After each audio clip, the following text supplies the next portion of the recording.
हरिः ओम् आपादमौलिपर्यन्तं गुरूणाम् आकृतिं स्मरेत् तेन विघ्नाः प्रणश्यन्ति सिद्ध्यन्ति च मनोरथाः। श्रीगुरुभ्यो नमः। परमगुरुभ्यो नमः। श्रीमदानन्दतीर्थभगवत्पादाचार्यगुरुभ्यो नमः। मन्मनोऽभीष्टवरदं सर्वाभीष्टफलप्रदं पुरन्दरगुरुं वन्दे दासश्रेष्ठं दयानिधिं विद्याविनयसम्पन्नान् शान्तादिगुणब्रह्मितान् सशास्त्रप्रवचनासक्तान् निलमिलार्यान् गुरून् भजे। पृथ्वीमण्डलमध्यस्याः पूर्णबोधमतानगाः वैष्णवाः विष्णुहृदयाः तान् नमस्ये गुरुर्मम। हरिः ओम्। ಶ್ರೀಶಾಪಾಹಿ ಆನಂದಕೋಟಿ ಬ್ರಹ್ಮಾಂಡ ನಾಯಕ ಎಂಬುದು ಶ್ರೀ ಪುರಂದರದಾಸರು ರಚಿಸಿದ ಭವ್ಯ ಗ್ರಂಥ. 180 ಗದ್ಯ ಮರೆಗಳು, ಶಾಸ್ತ್ರ ಪ್ರಮೇಯಗಳು. ನಾವು 82ರಿಂದ 92ನೇ ಗದ್ಯವನ್ನು ನೋಡುತ್ತಿದ್ದೆವು. ಅಕ್ರೂರ ವರದ, ಅಂಬರೀಷ ವರದ, ನಾರದ ವರದ, ಪ್ರಹ್ಲಾದ ವರದ, ಗಜೇಂದ್ರ ವರದ, ಮುಚುಕುಂದ ವರದ, ಧ್ರುವ ವರದ, ವಿಭೀಷಣ ವರದ, ಪುಂಡರೀಕ ವರದ ಮತ್ತು ಪರಾಶರ ವರದ 10 ಜನ ವರದರನ್ನು ತಿಳಿಸಿರುವುದು. ಶ್ರೀ ಪುರಂದರದಾಸರು ಇಲ್ಲಿ ಜೀವರ ಪ್ರಕರಣವನ್ನು ತಿಳಿಸುತ್ತಿದ್ದಾರೆ ಎಂದರ್ಥ. 10 ಎಂಬುದು ಅನಂತ ಸಂಖ್ಯೆ. ಜೀವಗಣ ಅನಂತರಾಗಿದ್ದಾರೆ ಮತ್ತು ಎಲ್ಲರೂ ಹರಿಯ ಅನುಚರರಾಗಿದ್ದಾರೆ. ನೀಚೋಚ್ಚ ಭಾವಂ ಗತಾಹ, ತಾರತಮ್ಯೋಪೇತವಾಗಿದ್ದಾರೆ. ಈ ತಾರತಮ್ಯವನ್ನು ತಿಳಿದುಕೊಳ್ಳೋಕ್ಕೋಸ್ಕರವಾಗಿ ಪ್ರತಿ ಜೀವರಿಗೂ ಕರ್ತೃತ್ವ ಎಂಬುದು ಭಗವಂತನಿಂದ ದತ್ತವಾಗಿದೆ. ತಾರತಮ್ಯ ಜ್ಞಾನ ಜಡಕ್ಕೆ ಇಲ್ಲ. ಭಗವಂತ ಪರಿಪೂರ್ಣನಾದ್ದರಿಂದ ನೇಹಾನಾನಸಿ ಕಿಂಚನ.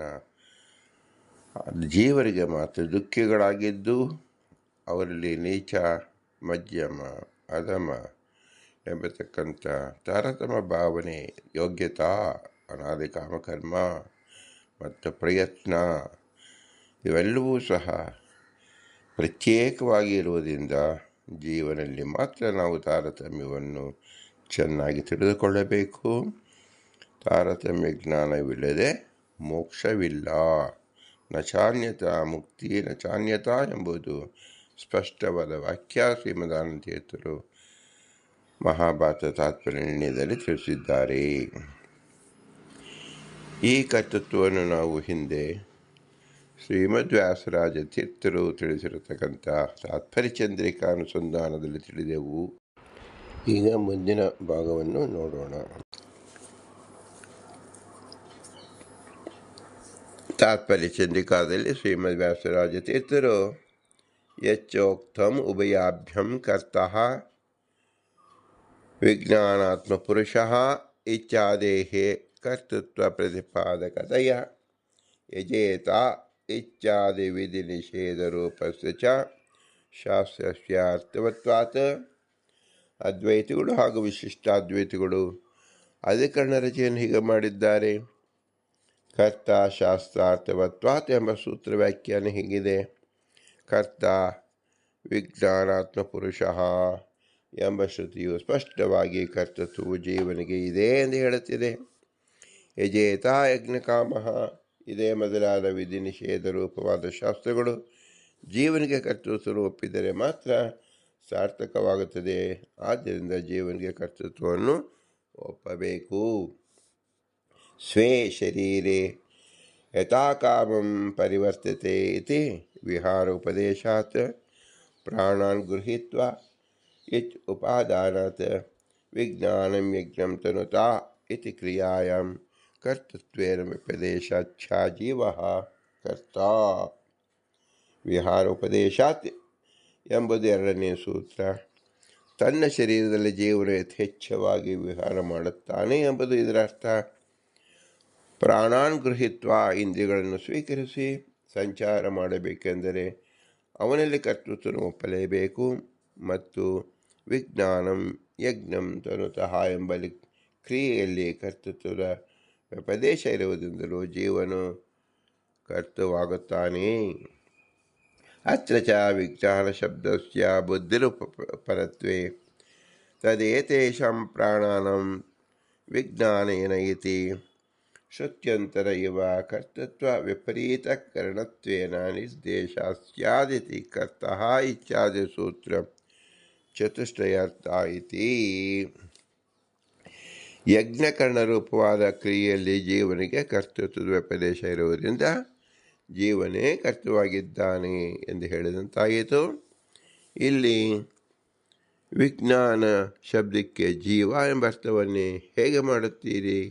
ವಿಜ್ಞಾನ ಶಬ್ದಕ್ಕೆ ಬುದ್ಧಿ ಎಂದ ಅರ್ಥವನ್ನು ಹೇಳಬೇಕಲ್ಲವೇ ಎಂಬ ಪ್ರಶ್ನೆಗೆ ನಚೇತ್ ನಿರ್ದೇಶ ವಿಪರ್ಯಯ ಎಂಬ ಸೂತ್ರದ ಭಾಗ ಉಚ್ಚರಿಸುತ್ತದೆ. ಒಂದು ವೇಳೆ ವಿಜ್ಞಾನ ಶಬ್ದಕ್ಕೆ ಬುದ್ಧಿ ಎಂಬ ಅರ್ಥವನ್ನು ಮಾಡುವುದಾದಲ್ಲಿ ವಿಜ್ಞಾನೇನ ಯಜ್ಞಂ ತನುತಾ ಎಂದಿರಬೇಕಿತ್ತು. ವಿಜ್ಞಾನಂ ಎಂಬ ಪ್ರಯೋಗವು ಅಸಾಧುವಾಗುತ್ತಿತ್ತು. ಏಕೆಂದರೆ ಯಜ್ಞಾಧಿಕರಣದಲ್ಲಿ ಬುದ್ಧಿಯು ಕರಣವೇ ಹೊರತು ಕರ್ತೃವಲ್ಲ. ತದೇತೇಷಾಂ ಪ್ರಾಣಾನಾಂ ವಿಜ್ಞಾನೇನ ಎಂಬ ಶ್ರುತಿಯಲ್ಲಿ ಬುದ್ಧಿಯನ್ನು ಕರಣತ್ವೇನ ಹೇಳಲಾಗಿದೆ. ಕರ್ತೃತ್ವ ನಿರ್ದೇಶಕ್ಕೆ ವಿಪರೀತವಾಗಿ ಕರಣತ್ವ ನಿರ್ದೇಶನವು ಇರಬೇಕಾಗಿತ್ತು. ಕರ್ತೃತ್ವೇನ ನಿರ್ದೇಶ ಇರುವುದರಿಂದಲೇ ವಿಜ್ಞಾನ ಶಬ್ದವು ಜೀವರ ಪರವೆಂದು ತಿಳಿಯುತ್ತದೆ. ಹೀಗೆ ಕರ್ತ ಇತ್ಯಾದಿ 4 ಸೂತ್ರಗಳ ವ್ಯಾಖ್ಯಾನ ಮಾಡಿದ್ದಾರೆ. ತನ್ನ ಆದ್ಯ ಸೂತ್ರಸ್ಯ ಶಾಸ್ತ್ರಶಬ್ದೇನೈವ ಯತ್ಕರ್ಮ ಕುರುತೆ ತದಭಿಸಂಬಚ್ಯತೆ ಸಾಧುಕಾರಿ ಸಾಧುರ್ಭವತಿ ಇಚ್ಛಾದೇರವ ಯಥಾ ಕಾಮಂ ಇಚ್ಛಾದೇರಪಿ ಕರ್ತೃತ್ವ ಪ್ರತಿಪಾದಕ ಶಾಸ್ತ್ರಸ್ಯ ಗ್ರಹಣ ಸಂಭವೇನ ದ್ವಿತೀಯಾದಿ ಸೂತ್ರತ್ರಯ ವೈಯರ್ಥಾತ್. ಇದು ತಪ್ಪು. ಕರ್ತ ಶಾಸ್ತ್ರಾರ್ಥವತ್ವಾತ್ ಎಂಬ ಒಂದೇ ಸೂತ್ರವು ಸಾಕು. ಉಳಿದ 3 ಸೂತ್ರಗಳು ವ್ಯರ್ಥವಾಗುತ್ತದೆ. ಪ್ರಥಮ ಸೂತ್ರದಲ್ಲಿಯೇ ತರ್ಕ ಶಬ್ದದಿಂದಲೇ ಜೀವನಿಗೆ ಕರ್ತೃತ್ವವನ್ನು ತಿಳಿಸುವ ಎಲ್ಲ ಪ್ರಮಾಣಗಳನ್ನು ವೀಕ್ಷಿಸಲು ಬರುವಾಗ ಮುಂದಿನ 3 ಸೂತ್ರಗಳು ವೀಕ್ಷಿಸುವುದೇ ಅನಾವಶ್ಯಕ ಎಂದಕ್ಕೆ. ಏಕೆಂದರೆ ಯಥಾಕಾಮಂ ಪರಿವರ್ತತೆ ಎಂಬುದಾಗಿ ಜೀವನಿಗೆ ಸಂಚಲನವನ್ನು ಹೇಳುವ ಶಾಸ್ತ್ರವಿದೆ. ಇಂದ್ರಿಯೋಪಾದಾನವನ್ನು ಹೇಳುವ ಶಾಸ್ತ್ರವಿದೆ. ವಿಜ್ಞಾನಂ ಯಜ್ಞತನುತೆ ಎಂಬುದೊಂದು ಶಾಸ್ತ್ರ ಶಬ್ದದಿಂದಲೇ ವೀಕ್ಷಿಸಬಹುದು. ಹೀಗೆ ಒಂದೊಂದು ಶ್ರುತಿಗಳನ್ನು ಸಂಗ್ರಹಿಸಲು ಒಂದೊಂದು ಸೂತ್ರಗಳನ್ನು ಉಲ್ಲೇಖ ಮಾಡುವುದು ವ್ಯರ್ಥ. ಯಾವ ರೀತಿಯಾಗಿ ಪ್ರಥಮ ಸೂತ್ರದಲ್ಲಿರುವ ಶಾಸ್ತ್ರ ಶಬ್ದದಿಂದ ಯತ್ಕರ್ಮ ಕುರತೆ ತದಭಿಸಂಬಜ್ಯತೆ ಸಾಧುಕಾರಿ ಸಾಧುರ್ಭವತಿ ಇತ್ಯಾದಿ ಶ್ರುತಿಗಳನ್ನು ಸಂಗ್ರಹಿಸುತ್ತಿದ್ದರೋ ಅದೇ ರೀತಿಯಾಗಿ ಮುಂದಿನ ಸೂತ್ರಗಳ ಶಾಸ್ತ್ರವನ್ನು ಕೂಡ ವಿವಕ್ಷಿಸಲು ಬರುತ್ತದೆ. ಬುದ್ಧೇಃ ಕರ್ತೃತ್ವವಾದೀನಂ ಪ್ರತಿ ಶ್ರುತ್ಯಂತರೇ ಕಾರಣತ್ವೇನ ಉಕ್ತಿ ವಿರೋಧಸ್ಯೈವ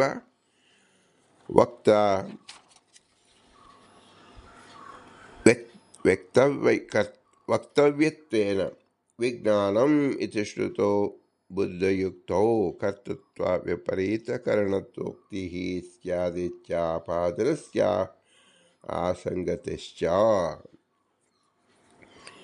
ಯಾವ ವಾದಿ ಬುದ್ಧಿಗೆ ಕರ್ತೃತ್ವವನ್ನು ಹೇಳುತ್ತಾನೋ ಅಂಥವನನ್ನು ಕುರಿತು ಬುದ್ಧಿಯು ಕರ್ತೃವಲ್ಲ ಕರಣ ಎಂದು ಶ್ರುತಿ ಹೇಳುತ್ತಿದೆ. ಆದ್ದರಿಂದ ಶ್ರುತಿ ವಿರೋಧ ಬರುತ್ತದೆ ಎಂದು ನೀವು ವ್ಯಾಖ್ಯಾನ ಮಾಡಿದ್ದರೆ ಸಾಧುವಾಗುತ್ತಿತ್ತು.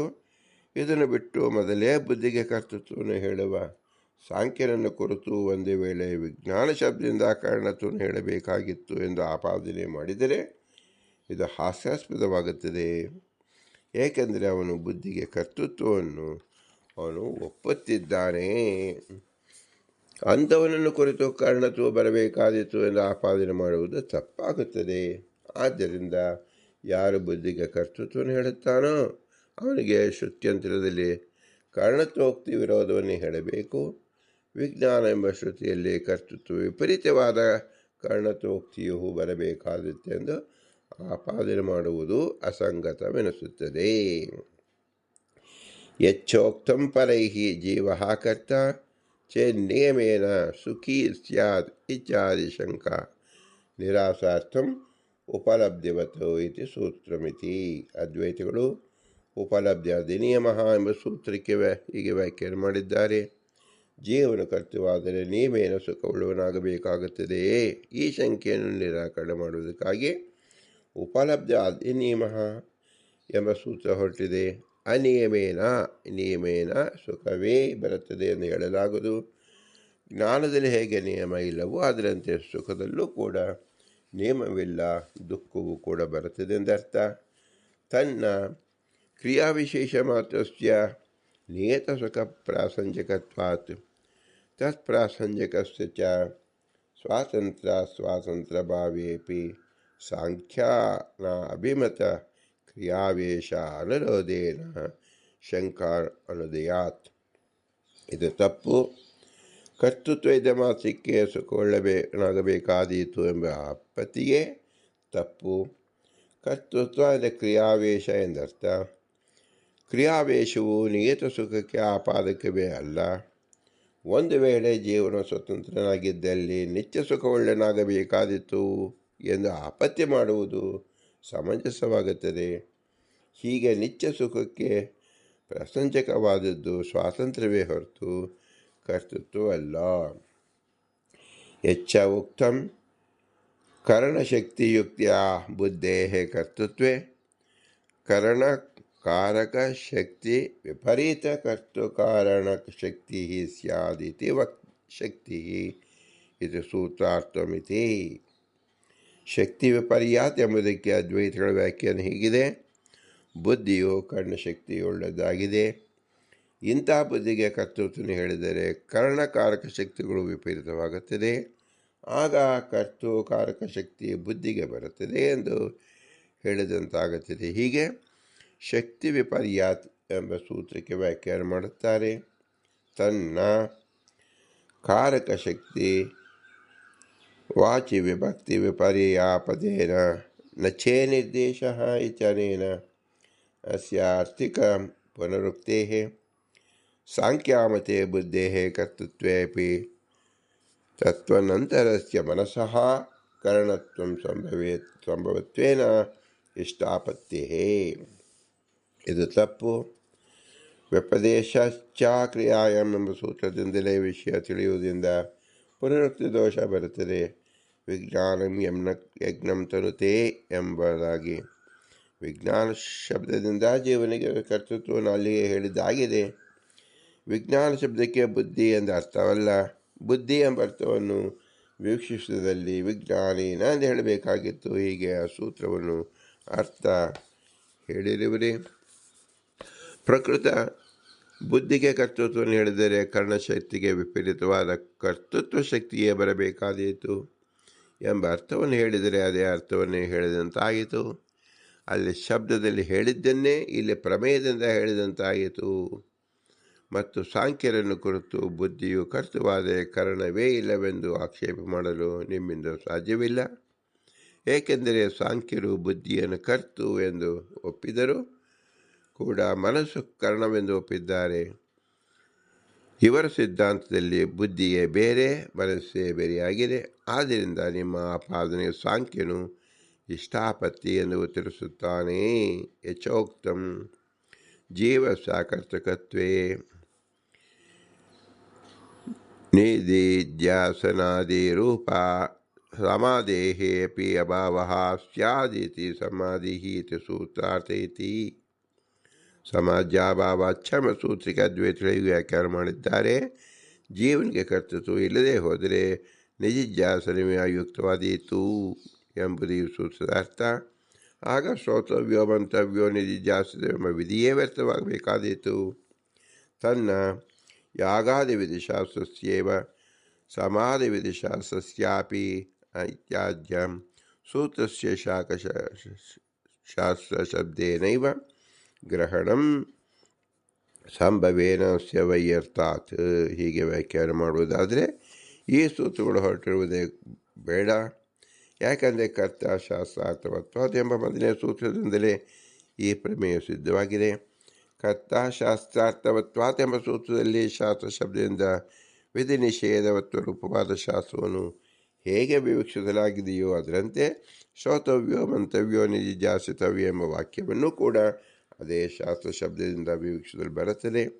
ಆದ್ದರಿಂದ ಕೇವಲ ಒಂದು ವಾಕ್ಯದ ಸ್ವೀಕಾರಕ್ಕಾಗಿ ಈ ಸೂತ್ರ ಹೊರಡುವುದು ವ್ಯರ್ಥವಾಗುತ್ತದೆ. ಯದಿ ಚ ಸಮಾಧಿಶಾಯಂ ಕರ್ತೃಭೂತಬುದ್ಧಿಃ ಅವ್ಯಕ್ತಕೃತಸ್ಯ ಕರ್ತೃತ್ವಸ್ಯ ಯೋಗಾದ್ ಇತಿ ಇತಿ ಅಭಿಪ್ರಾಯ ತರ್ಹಿ ಸಿದ್ಧಾಂತ್ಯಂ ಇತಿ ಅಭಿಪ್ರೇತ್ಯ ಆರೋಪಿತಕರ್ತೃತ್ವಸ್ಯಾಪಿ ಯೋಗಃ ಕಿಂಚ ತ್ವನ್ಮತೆ ಶಕ್ತಿವಿಪರ್ಯಾತ್ಯಸ್ಯ ಸಮಾಜ್ಯಾಭಾವಾಚಿತ್ಯಸ್ಯ ಚ ಪ್ರಸಂಗರೂಪಹೇತುತಾ ಕಲ್ಪ್ಯ. ಒಂದು ವೇಳೆ ಸಮಾಧಿ ದಶೆಯಲ್ಲಿ ಕರ್ತೃವಾಗಿರುವ ಬುದ್ಧಿಯೂ ಇಲ್ಲದ ಕಾರಣ ತದ್ ವಿವೇಕಕೃತವಾಗಿ ಕರ್ತೃತ್ವ ಇಲ್ಲವೆಂದು ಹೇಳುವುದಾದರೆ ಆಗ ನಿಮ್ಮ ಸಿದ್ಧಾಂತರು ಈ ದೋಷ ಬಂದೇ ಬರುತ್ತದೆ. ಬುದ್ಧಿಯಲ್ಲಿರುವ ಕರ್ತೃತ್ವವೇ ಆತ್ಮನ ಆರೋಪಿತವಾಗಿದೆ ಎಂದು ನೀವು ಕೂಡ ಹೇಳುತ್ತೀರಿ. ಏಕೆಂದರೆ ಸಮಾಧಿ ದಶೆಯಲ್ಲಿ ಬುದ್ಧಿಯೇ ಇಲ್ಲದ ಕಾರಣ ಪದ ವಿವೇಕಕೃತವಾಗಿ ಕರ್ತೃತ್ವ ಕೂಡ ಇರುವುದಿಲ್ಲ. ಆರೋಪಕ್ಕೆ ಸಾಧನವೂ ಕೂಡ ಆ ಸಂದರ್ಭದಲ್ಲಿ ಇರುವುದಿಲ್ಲ. ಮತ್ತು ನಿಮ್ಮ ಮತದಲ್ಲಿ ಶಕ್ತಿ ವಿಪರ್ಯಾತ ಎಂಬುದಕ್ಕೆ ಶಕ್ತಿ ವಿಪರ್ಯ ಪ್ರಸಂಗಂ ಎಂಬುದಾಗಿ ಅಧ್ಯಾಹಾರ ಮಾಡುವುದರ ಮೂಲಕ ಅರ್ಥವನ್ನು ಹೇಳುತ್ತೀರಿ. ಸಮಾಜ್ಯಾಭಾವಾತ್ ಎಂಬುದಕ್ಕೂ ಕೂಡ ಸಮಾಜ್ಯಾಭಾವ ಪ್ರಸಂಗಾತ್ ಎಂದ ಅರ್ಥವನ್ನು ಹೇಳುತ್ತಿದ್ದೀರಿ. ಹೀಗೆ ಪ್ರಸಂಗ ರೂಪ ಹೇತುತ್ವವನ್ನು ಕಲ್ಪನೆ ಮಾಡಬೇಕಾಗುತ್ತದೆ. ಯಥಾ ಇತಿ ಸೂತ್ರಸ್ಯ ಅಧಿಕರಣಾಂತರ ಅಪಿ ಅವ್ಯಕ್ತಂ ಉಕ್ತಾರ್ಥಂ ದೃಷ್ಟಾಂತಾಂತರ ಅತ್ರ ಅರ್ಪಕೇಣ ಯಥಾ ಶಬ್ದೇನ ಚ ಶಬ್ದೇನ ಚ ಪೂರ್ವಶೇಷತ್ವ ಪ್ರತೀತೇಃ ಯಥಾ ಚ ತಕ್ಷೋಭಿಯತಾ ಎಂಬ ಸೂತ್ರದಲ್ಲಿ ಅಧಿಕರಣಾಂತರವೆಂದು ಅದ್ವೈತಿಗಳು ಹೇಳುತ್ತಾರೆ. ಇದು ಕೂಡ ಯುಕ್ತವಾಗಿದೆ. ಹಿಂದೆ ಹೇಳಿದ ವಿಷಯದಲ್ಲಿ ಮತ್ತೊಂದು ಉದಾಹರಣೆಯನ್ನು ಹೇಳುವಂತಹ ಯಥಾ ಶಬ್ದವು ಸೂತ್ರದಲ್ಲಿದೆ. ಚ ಶಬ್ದದಿಂದ ಹಿಂದಿನ ಅಧಿಕರಣದಿಂದ ಗುಣಸೂತ್ರವಾಗಿದೆ ಎಂದು ತಿಳಿಯುತ್ತದೆ. ಹೀಗಿರುವಾಗ ಇದನ್ನು ಪ್ರತ್ಯೇಕ ಅಧಿಕರಣವನ್ನು ಹೇಳುವುದು ಅಸಂಗತ. ಕಲ್ಪಿತತ್ವೇ ಸ್ಫಟಿಕಲೌಹಿತಸ್ಯೈವ ದೃಷ್ಟಾಂತಾಪಿ ಇತಿ ತ್ವೇನ ತಕ್ಷಕರ್ತೃತ್ವಾಚ್ಛಾತಯೋಗಚ್ಚ ನಹಿ ಕಾರ್ಯೋತ್ಪಾದ್ಯನೆ ಸಹಕಾರ್ಯಾಪೇಕ್ಷಾ ಮಾತ್ರೇಣ ಕರ್ತೃಕರಣಾದೇಃ ಕರ್ತಾದಿತ್ವಂ ಕಲ್ಪಿತಂ ಭವತಿ. ಬಡಗಿಯಲ್ಲಿ ಕಾರ್ಯನಿಷ್ಪಾದಕ ಶಕ್ತಿ ಕಲ್ಪಿತವಾದಂತೆ ಜೀವನಲ್ಲಿ ಇರುವ ಕರ್ತೃತ್ವ ಶಕ್ತಿಯೂ ಕೂಡ ಕಲ್ಪಿತವಾಗಿದೆ ಎಂದು ಈ ಸೂತ್ರಾರ್ಥವನ್ನು ನೀವು ಹೇಳುತ್ತೀರಿ. ಒಂದು ವೇಳೆ ಕಲ್ಪಿತತ್ವವನ್ನು ಹೇಳುವ ಉದ್ದೇಶವೇ ಸೂತ್ರಕಾರಿಗೆ ಇರುವಾಗಿದ್ದಲ್ಲಿ ಸ್ಫಟಿಕ ಲೋಹಿತ ಉದಾಹರಣೆಯನ್ನೇ ನೀಡುತ್ತಿದ್ದರು ಹೊರತು ತಕ್ಷಣ ಕರ್ತೃತ್ವವನ್ನು ಉದಾಹರಣೆಯಾಗಿ ನೀಡುತ್ತಿರಲಿಲ್ಲ. ಏಕೆಂದರೆ ಕಾರ್ಯವನ್ನು ಹುಟ್ಟಿಸಲು ಮತ್ತೊಂದು ಸಹಕಾರಿಯನ್ನು ಅಪೇಕ್ಷೆ ಮಾಡಿದ ಮಾತ್ರಕ್ಕೆ ಕರ್ತೃಕರಣಾದಿಗಳಲ್ಲಿರುವ ಕರ್ತೃತ್ವವು ಕಲ್ಪಿತವಾಗಲು ಸಾಧ್ಯವಿಲ್ಲವಷ್ಟೇ. ಯದಿ ಚ ತಕ್ಷಾ ಇವ ಜೀವಸ್ಯ ಶಕ್ತೇಃ ಸ್ವಾಭಾವಿಕತ್ವೇಪಿ ಕಾರ್ಯನಿಷ್ಪಾದಕತ್ವಂ ಸಹಕಾರ ಅಧೀನತ್ವಾತ್ ಆಗಂತುಕಂ ಇತಿ ವಿವಕ್ಷಾ ತದ ಇಷ್ಟಾಪತ್ತಿ. ಒಂದು ವೇಳೆ ತಕ್ಷಕಂತೆ ಜೀವನಲ್ಲಿರುವ ಶಕ್ತಿಯು ಸ್ವಾಭಾವಿಕವಾಗಿದ್ದರೂ ಕಾರ್ಯನಿಷ್ಪಾದಕತ್ವ ಮತ್ತೊಂದು ಸಹಕಾರಿ ಅಧೀನವಾಗಿರುವುದರಿಂದ ಆಗಂತುಕ ಎಂಬ ಅರ್ಥವನ್ನು ವೀಕ್ಷಿಸುವುದಲ್ಲಿ ನಮಗೆ ಅದು ಇಷ್ಟಾಪತಿಯಾಗಿದೆ. ಕಿಂಚ ತನ್ಮತೆ ಕುರುತ ಇತ್ಯಾದಿ ಮನಸಃ ಕೃತಿಕರ್ಮತ್ವ ಶ್ರವಣ ತಥಾ ಚ ಮನ ಉದಕ್ಕಾಮತ್ ಮಿಲಿತಃ ಇಚ್ಛಾವನ್ ಪಿಬನ್ನಸ್ಯೇವ ಇತ್ಯಾದೋ ಮನಸಃ ಉತ್ಕ್ರಮಣೆಯಪಿ ಆತ್ಮನಃ ಕರ್ತೃತ್ವಶ್ರುತೇಃ ತಥಾ ಏವಂ ಪ್ರಾಣಮಯ ಆತ್ಮಾನಂ ಉಪಸಂಗ್ರಾಮ್ಯ ಏವಂ ಮನೋಮಯಂ ಆತ್ಮಾನಂ ಉಪಸಂಗ್ರಾಮ್ಯ ಇಮಾಂ ಲೋಕಂ ಕಾಮಾನ್ ನೈಂ ಕಾಮನ್ ಅನುಸಂಚರನ್ ಇತ್ಯಾದೌ ತು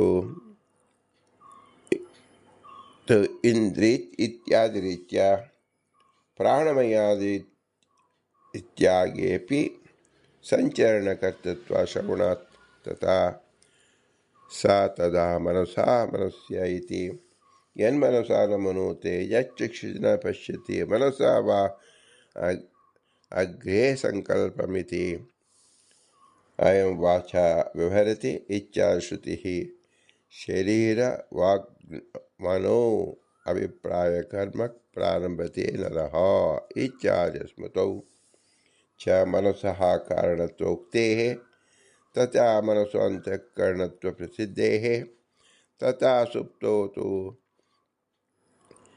अतीन्द्रित्या बुद्धेः अभावापि श्वासादिकर्तृतया प्रत्यक्षेण सुप्तुः भूः इत्येव प्राश्वासित इत्यादिश्रुत्या च सिद्धेः तथा विहारा इति सूत्रीय भाष्ये उदाहरणतया परं ज्योतिमुपसम्य स्वेन रूपेण अभिपश्यति स तत्र पर्यायते अजंक्षन् क्रीडन् क्रममाणः इत्यादिश्रुत्याः स्वरूप आविर्भावरूप परममुक्तवती कर्तृत्वेन उक्तमनसः कर्तೃತ್ವಕೋಟಿः ತನ್ಮನೋ ಕುರಿತೆ ಎಂಬಲ್ಲಿ ಮನಸ್ಸು ಕೃತಿಗೆ ಕರ್ಮವಾಗಿದೆ ಎಂದು ಶ್ರುತವಾಗಿದೆ.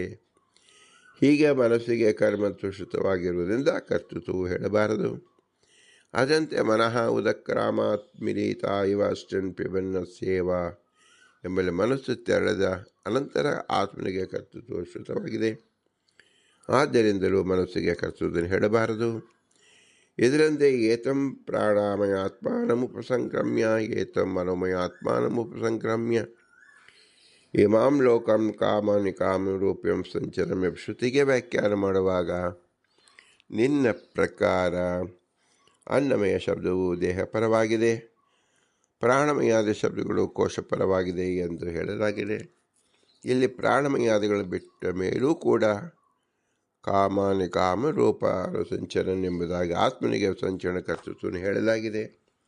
ಅದರಂತೆ ಸಾ ಯದಾ ಮನಸಾ ಮನುಷ್ಯತಿ ಯನ್ಮನಸಾ ನ ಮನುತೆ ಚಕ್ಷುಷಾ ನ ಚಕ್ಷುತಿ ಮನಸಾ ವಾಗ್ರೇ ಸಂಕಲ್ಪಯತಿ ಅಥ ವಾಚಾ ವ್ಯಾಹರತಿ ಎಂಬಲ್ಲಿ ಚಕ್ಷುರಾದಿ ಇಂದ್ರಿಯಗಳಿಗೆ ಕರ್ಣತ್ವವನ್ನು ಹೇಳಿದಂತೆ ಮನಸಾ ಎಂಬುದರಲ್ಲಿ ತೃತೀಯ ವಿಭಕ್ತಿಯಿಂದ ಕರ್ಣತ್ವವನ್ನು ಹೇಳಲಾಗಿದೆ. ಅದಂತೆ ಶರೀರ ವಾಗ್ಮನೋ ಅಭಿತ್ ಕರ್ಮ ಪ್ರಾರಂಭತೆ ನರಹ ಎಂಬಲ್ಲಿ ಕೂಡ ತೃತೀಯ ವಿಭಕ್ತಿಯಿಂದ ಮನಸ್ಸಿಗೆ ಕರ್ಣತ್ವವನ್ನು ಹೇಳಲಾಗಿದೆ. ಒಂದು ವೇಳೆ ಮನಸ್ಸಿಗೆ ಮಾತ್ರ ಕರ್ತೃತ್ವವನ್ನು ಹೇಳಿದರೆ ಸಹಪಠಿತವಾದ ಚಕ್ಷುರಾದಿ ಇಂದ್ರಿಯಗಳಿಗೂ ಕರ್ತೃತ್ವವನ್ನು ಹೇಳಬೇಕಾದೀತು. ಮತ್ತು ಮನಸ್ಸನ್ನು ಅಂತಃಕರಣ ಎಂದೇ ಲೋಕದಲ್ಲಿ ಎಲ್ಲರೂ ಕೂಡ ಕರೆಯುತ್ತಾರೆ. ಅಂತಃಕರಣ ಎಂಬ ಪದದಿಂದಲೇ ಇದು ಕರ್ಣ ಹೊರತು ಕರ್ತೃವಲ್ಲ ಎಂದು ತಿಳಿಯುತ್ತದೆ. ಮತ್ತು ಸುಷುಪ್ತಿಯಲ್ಲಿ ನಿನ್ನ ಸಿದ್ಧಾಂತ ಪ್ರಕಾರ ಬುದ್ಧಿಯೇ ಇರುವುದಿಲ್ಲ. ಆದರೂ ಕೂಡ ಉಷ್ಟಾಭಾಸಾದಿ ಖರ್ಚುಗಳು ಇರುವುದು. ಪಕ್ಷದಲ್ಲಿರುವ ವ್ಯಕ್ತಿಯು ಪ್ರತ್ಯಕ್ಷ ಸಿದ್ಧವಾಗಿದೆ. ಮತ್ತು ಸುಪ್ತಂ ಭೂಹು ಭೂಹು ಇತ್ಯೇವ ಪ್ರಶ್ನಿಸತಿ ಇತ್ಯಾದಿ ಶ್ರುತಿಯು ಸುಷುಪ್ತಿ ಅವಸ್ಥೆಯಲ್ಲಿ ಭೂಹು ಭೂಹು ಎಂಬ ಉಚ್ಛ್ವಾಸ ಮಾಡುತ್ತಾನೆ ಎಂಬುದಾಗಿ ಹೇಳುತ್ತಿದೆ. ಮತ್ತು ವಿಹಾರ ಉಪದೇಶ ಎಂಬ ಸೂತ್ರ ಭಾಷೆಯಲ್ಲಿ ಪರಂಜ್ಯೋತಿ ಉಪಸಂಯಮ್ಯ ಸ್ವೇನ ರೂಪೇಣ ಅಭಿದಿಶ್ಯಂತತೆ ನ ತತ್ತ ಪರಿಯೇತ ಜಂಕ್ಷನ್ ಕ್ರೀಡನ್ ಬ್ರಹ್ಮಮಾಣ ಎಂಬ ಶ್ರುತಿಯನ್ನು ಉದಾಹರಿಸಲಾಗಿದೆ. ಈ ಶ್ರುತಿಯು ಸಗಣ ಮೋಕ್ಷವನ್ನು ಹೇಳುತ್ತಿದೆ ಎಂದು ತಿಳಿಯಬಾರದು. ಸ್ವರೂಪ ಆವಿರ್ಭಾವ ರೂಪವಾದ ನಿರ್ಗುಣ ಮೋಕ್ಷವನ್ನೇ ಹೇಳುತ್ತಿದೆ. ಅಲ್ಲೂ ಕೂಡ ಜೀವನಿಗೆ ಕ್ರೀಡಾದಿ ಕರ್ತೃತ್ವವನ್ನು ಹೇಳುತ್ತಿರುವುದರಿಂದ ಮನಸ್ಸಿಗೆ ಕರ್ತೃತ್ವವನ್ನು ಒಪ್ಪಲು ಸಾಧ್ಯವಿಲ್ಲ. ಏಕೆಂದರೆ ಮುಕ್ತ ಅವಸ್ಥೆಯಲ್ಲಿ ಮನಸ್ಸು ಇರುವುದೇ ಇಲ್ಲ. ಹೀಗಿರುವಾಗ ನೀವು ಮನಸ್ಸಿಗೆ ಕರ್ತೃತ್ವವಿದೆ ಎಂದು ಸಿದ್ಧಾಂತ ಮಾಡಿದ್ದು ಅಯುಕ್ತವಾಗಿದೆ. ಕಿಂಚ ವಿಶಿಷ್ಟಸ್ಯ ಕರ್ತೃತ್ವೇ ಮೋಕ್ಷ ಸಾಧನ ವಿಧಿಯುಕ್ತ ಸ್ಯಾತ್ ಕರ್ತರಿಷ್ಟ ಸಾಧನತ್ವಸ್ಯ ವಿಧಿಭೋಜ್ಯತ್ವಾತ್ ನ ಚಾಹಂ ಕರೋಮೀತಿ ಪ್ರತ್ಯಕ್ಷೇಣ ತಥಾ ಶಾಸ್ತ್ರಫಲಂ ಯಥೋಕ್ತಂ ಇತಿ ನ್ಯಾಯಾನುಗ್ರಹಿತತ್ವೇನ ಮೋಕ್ಷ ಸಾಧನ ವಿಷಯ ಕೃತಿ ಮೋಕ್ಷ ಸಮಾನಾಧಿಕರಣ ತತ್ಸಾಧನ ವಿಷಯ ಕೃತಿತ್ವಾತ್ ಸಮಂತತ್ವಾದಿತ್ಯಾದಿ ಅನುಮಾನೇನ ತಥಾ ಕರ್ತಾ ವಿಜ್ಞಾನಾತ್ಮಪುರುಷಃ ಯತ್ಕರ್ಮ ಕುರಿತೆ ತದಾಪಿ ಸಂಬಧ್ಯತೆ ಇತ್ಯಾದಿ ಶ್ರುತಿಭಿಃ ತಥಾ ಮೋಕ್ಷ ಸಮಾನಾಧಿಕರಣ ವಿಧಿ ನಿಷೇಧಾತ್ ಅತಿಕ್ರಮ್ಯ ಜನ್ಯ ಪಾಪಾದಲೇಪೋ ಯೋಗ್ಯ ಚೇತನತ್ವೇನ ಶಾಸನಯೋಗ್ಯಂ ಚ ಜೀವಮಧಿಕೃತ್ಯ ಕರ್ತವ್ಯಂ ನಿಷಿದ್ಧ ಪಕ್ಕವಿಧಿ ನಿಷೇಧ ಶಾಸ್ತ್ರ ವೈಯರ್ಥಾನ್ಯತಾನುಪತ್ಯ ಚ ಸಿದ್ಧೇ ಆತ್ಮನಃ ಕರ್ತೃತ್ವೇ ಬಾಧಕಮಸ್ತಿ ಯೇನ ತನ್ಮಿತ್ಯ ಸ್ಯಾತ್ ಆತ್ಮ ಇಂದ್ರಿಯಮನೋಯುಕ್ತಂ ಭಾವೇ ಇತ್ಯ ಆಹುಃ ಮನೀಷಿಣಃ ಇತಿ ಶ್ರುತಿ ಸ್ವಾತ್ಮನೋ ಭೋಕ್ತೃತ್ವೇ ದೇಹಾದೇರಿವ ಮನಸಃ ಸಹಕಾರಿತ್ವಮಾಹ ನತು ಮನಸ್ಸೋ ಭೋಕ್ತೃಕೋಟಿತಾಂ. ಅಂತಃಕರಣಾದಿ ವಿಶಿಷ್ಟನಾದ ಜೀವನಿಗೆ ಕರ್ತೃತ್ವ ಎಂದು ಹೇಳುವುದು ಕೂಡ ತಪ್ಪು. ಹಾಗಾದಲ್ಲಿ ಮೋಕ್ಷ ಸಾಧನ ವಿಧಿಯ ಯುಕ್ತವಾಗುತ್ತದೆ, ಏಕೆಂದರೆ ಇಷ್ಟ ಸಾಧನತ್ವ ವಿಧಿ ಅನಿಸುತ್ತದೆ. ಯಾರು ಕರ್ತೃವಾಗಿದ್ದಾನೋ ಅವನನ್ನು ಕುರಿತು ಇದು ಇಷ್ಟ ಸಾಧನವಾಗಿದೆ ಎಂಬುದಾಗಿ ವಿಧಿವಾಕ್ಯವು ಬೋಧನೆಯನ್ನು ಮಾಡಬೇಕು. ಪ್ರಕೃತ ವಿಶಿಷ್ಟನಾದವನಿಗೆ ಇದು ಇಷ್ಟ ಸಾಧನ ಎಂಬುದಾಗಿ ವಿಧಿವಾಕ್ಯವು ಹೇಳಬೇಕು. ಆದರೆ ವಿಶಿಷ್ಟನಿಗೆ ಮೋಕ್ಷವೇ ದೊರೆಯುವುದಿಲ್ಲ. ಶುದ್ಧ ಚೈತನ್ಯ ಮಾತ್ರ ಮೋಕ್ಷವನ್ನು ಹೊಂದುತ್ತಾನೆ. ಅಂತಃಕರಣವಾಗಲಿ ಅಂತಃಕರಣ ವಿಶಿಷ್ಟವಾದ ಚೈತನ್ಯವಾಗಲಿ ಮೋಕ್ಷವನ್ನು ಹೊಂದದ ಕಾರಣ ವಿಧಿವಾಕ್ಯಗಳಲ್ಲೂ ವ್ಯರ್ಥವಾಗಬೇಕಾಗುತ್ತದೆ. ಆತ್ಮಕರ್ತೃತ್ವವು ಅನೇಕ ಪ್ರಮಾಣದಿಂದ ಸಿದ್ಧವಾಗಿದೆ. ಇದನ್ನು ಕಲ್ಪಿತವೆಂದು ಹೇಳಲು ಯಾವುದೇ ಆಧಾರವಿಲ್ಲ. ಆತ್ಮಕರ್ತೃತ್ವ ವಿಷಯದಲ್ಲಿ ಪ್ರತ್ಯಕ್ಷ ಪ್ರಮಾಣ ಹೀಗಿದೆ: ಅಹಂ ಕರೋಮಿ ಎಂಬುದಾಗಿ ಪ್ರತಿಯೊಬ್ಬರ ಅನುಭವವೇ ಪ್ರತ್ಯಕ್ಷ ರೂಪ ಪ್ರಮಾಣವಾಗಿದೆ. ಅನುಮಾನ ಪ್ರಮಾಣದಲ್ಲಿ ಶಾಸ್ತ್ರ ಫಲಂ ಪ್ರಯೋಕ್ತು ಎಂಬ ಜೈಮಿನಿ ಸೂತ್ರದಲ್ಲಿ ಯಾರು ಇಷ್ಟ ಸಾಧನಾನುಷ್ಠಾನ ಮಾಡುತ್ತಾನೋ ಅವನೇ ಶಾಸ್ತ್ರ ಫಲವನ್ನು ಹೊಂದಲು ಸಾಧ್ಯ ಎಂಬುದಾಗಿ ಹೇಳಿದ್ದಾರೆ. ಈ ಸೂತ್ರದಿಂದ ತಿಳಿಯುವ ಅನುಮಾನ ಹೀಗಿದೆ: ಮೋಕ್ಷ ಸಾಧನ ವಿಷಯ ಕೃತಿ ಮೋಕ್ಷ ಸಮಾನಾಧಿಕರಣ ತತ್ಸಾಧನ ವಿಷಯ ಕೃತಿತ್ವಾತ್ ಸಮ್ಮತವತು. ಯಾರು ಯಾವ ಫಲದ ಉದ್ದೇಶದಿಂದ ಸಾಧನಾನುಷ್ಠಾನ ನಿರತನಾಗಿದ್ದಾನೋ ಅವನು ತತ್ಫಲ ಸಮಾನಾಧಿಕರಣ ಉಳ್ಳನಾಗಿದ್ದಾನೆ. ಉದಾಹರಣೆಗೆ, ಸ್ವರ್ಗರೂಪವಾದ ಫಲಕ್ಕೆ ಸಾಧನೀಭೂತವಾದ ಕೃತಿ ಎಂದರೆ ಯಾಗರೂಪವಾದ ಕೃತಿ. ಸ್ವರ್ಗವನ್ನು ಪಡೆಯುವ ವ್ಯಕ್ತಿಯಲ್ಲಿ ಯಾಗವಿಷಯಕವಾದ ಕೃತಿಯೂ ಇರಬೇಕು. ಆದ್ದರಿಂದ ಫಲ ಎಂದರೆ ಸ್ವರ್ಗ, ಸಾಧನ ಅಂದರೆ ಜ್ಯೋತಿಷ್ಯೋಮ. ಜ್ಯೋತಿಷ್ಠೋಮ ಕೃತಿ ವಿಷಯಕ್ಕೆ ಅತಿಶಯವಾದ ಸ್ವರ್ಗವನ್ನು ಪಡೆಯುವನೇ ಆಗಿರಬೇಕು. ಆದ್ದರಿಂದ ಮೋಕ್ಷವನ್ನು ಪಡೆಯುವುದು ಶುದ್ಧಾತ್ಮನಾದ ಮೇಲೆ ತದ್ವಿಷಯವಾದ ಕೃತಿಯೂ ಕೂಡ ಶುದ್ಧಾತ್ಮನಲ್ಲಿಯೇ ಬರಬೇಕು. ಅಂತಃಕರಣ ಅತಿ ವಿಶಿಷ್ಟವಾದ ಆತ್ಮನಲ್ಲಿ ಸರ್ವತಾ ಇದನ್ನು ಹೇಳಬಾರದು. ಇದಕ್ಕೆ ಶ್ರುತಿ ಪ್ರಮಾಣ ಕರ್ತ ವಿಜ್ಞಾನಾತ್ಮ ಪುರುಷ ಎಂಬ ಶ್ರುತಿ ಸ್ಪಷ್ಟವಾಗಿ ಆತ್ಮನೇ ಕರ್ತ ಎಂದು ಹೇಳುತ್ತಿದೆ. ಯತ್ಕರ್ಮ ಕುರಿತೆ ತದಭಿಸಂಬದ್ಧತೆ ಎಂಬ ಶ್ರುತಿಯೂ ಕೂಡ ಅದೇ ಕರ್ತೃತ್ವವನ್ನು ಸಮರ್ಥಿಸುತ್ತದೆ. ಅತ್ತಾಪತ್ತಿ ಪ್ರಮಾಣದಿಂದಲೂ ವಿಧಿಶಾಸ್ತ್ರ ಕರ್ತೃತ್ವವನ್ನು ಹೇಳುತ್ತದೆ.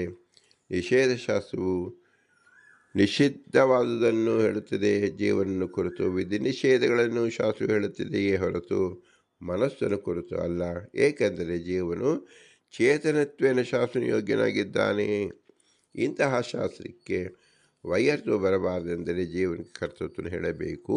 ಮತ್ತು ಜೀವನು ವಿಧಿ ನಿಷೇಧಗಳ ಅನುಸರಣೆ ಮಾಡದಿದ್ದರೆ ಪಾಪವುಳ್ಳವನಾಗುತ್ತಾನೆ. ವಿಧಿ ನಿಷೇಧಗಳನ್ನು ಅನುಸರಿಸಿದರೆ ಪುಣ್ಯಭಾಗಿಯಾಗುತ್ತಾನೆ. ಹೀಗೆ ಪಾಪ ಪುಣ್ಯಗಳ ಲೇಪವುಳ್ಳವನು ಜೀವನೇ ಆಗುತ್ತಾನೆ ಹೊರತು ಅಂತಃಕರಣವಾಗುವುದಿಲ್ಲ. ಏಕೆಂದರೆ ವಿಧಿ ನಿಷೇಧ ಅತಿಕ್ರಮಜನ್ಯವಾದ ಪಾಪಾದಿ ಲೇಪವು ಮೋಕ್ಷ ಸಮಾಧಿಕರಣವಾಗಿದೆ.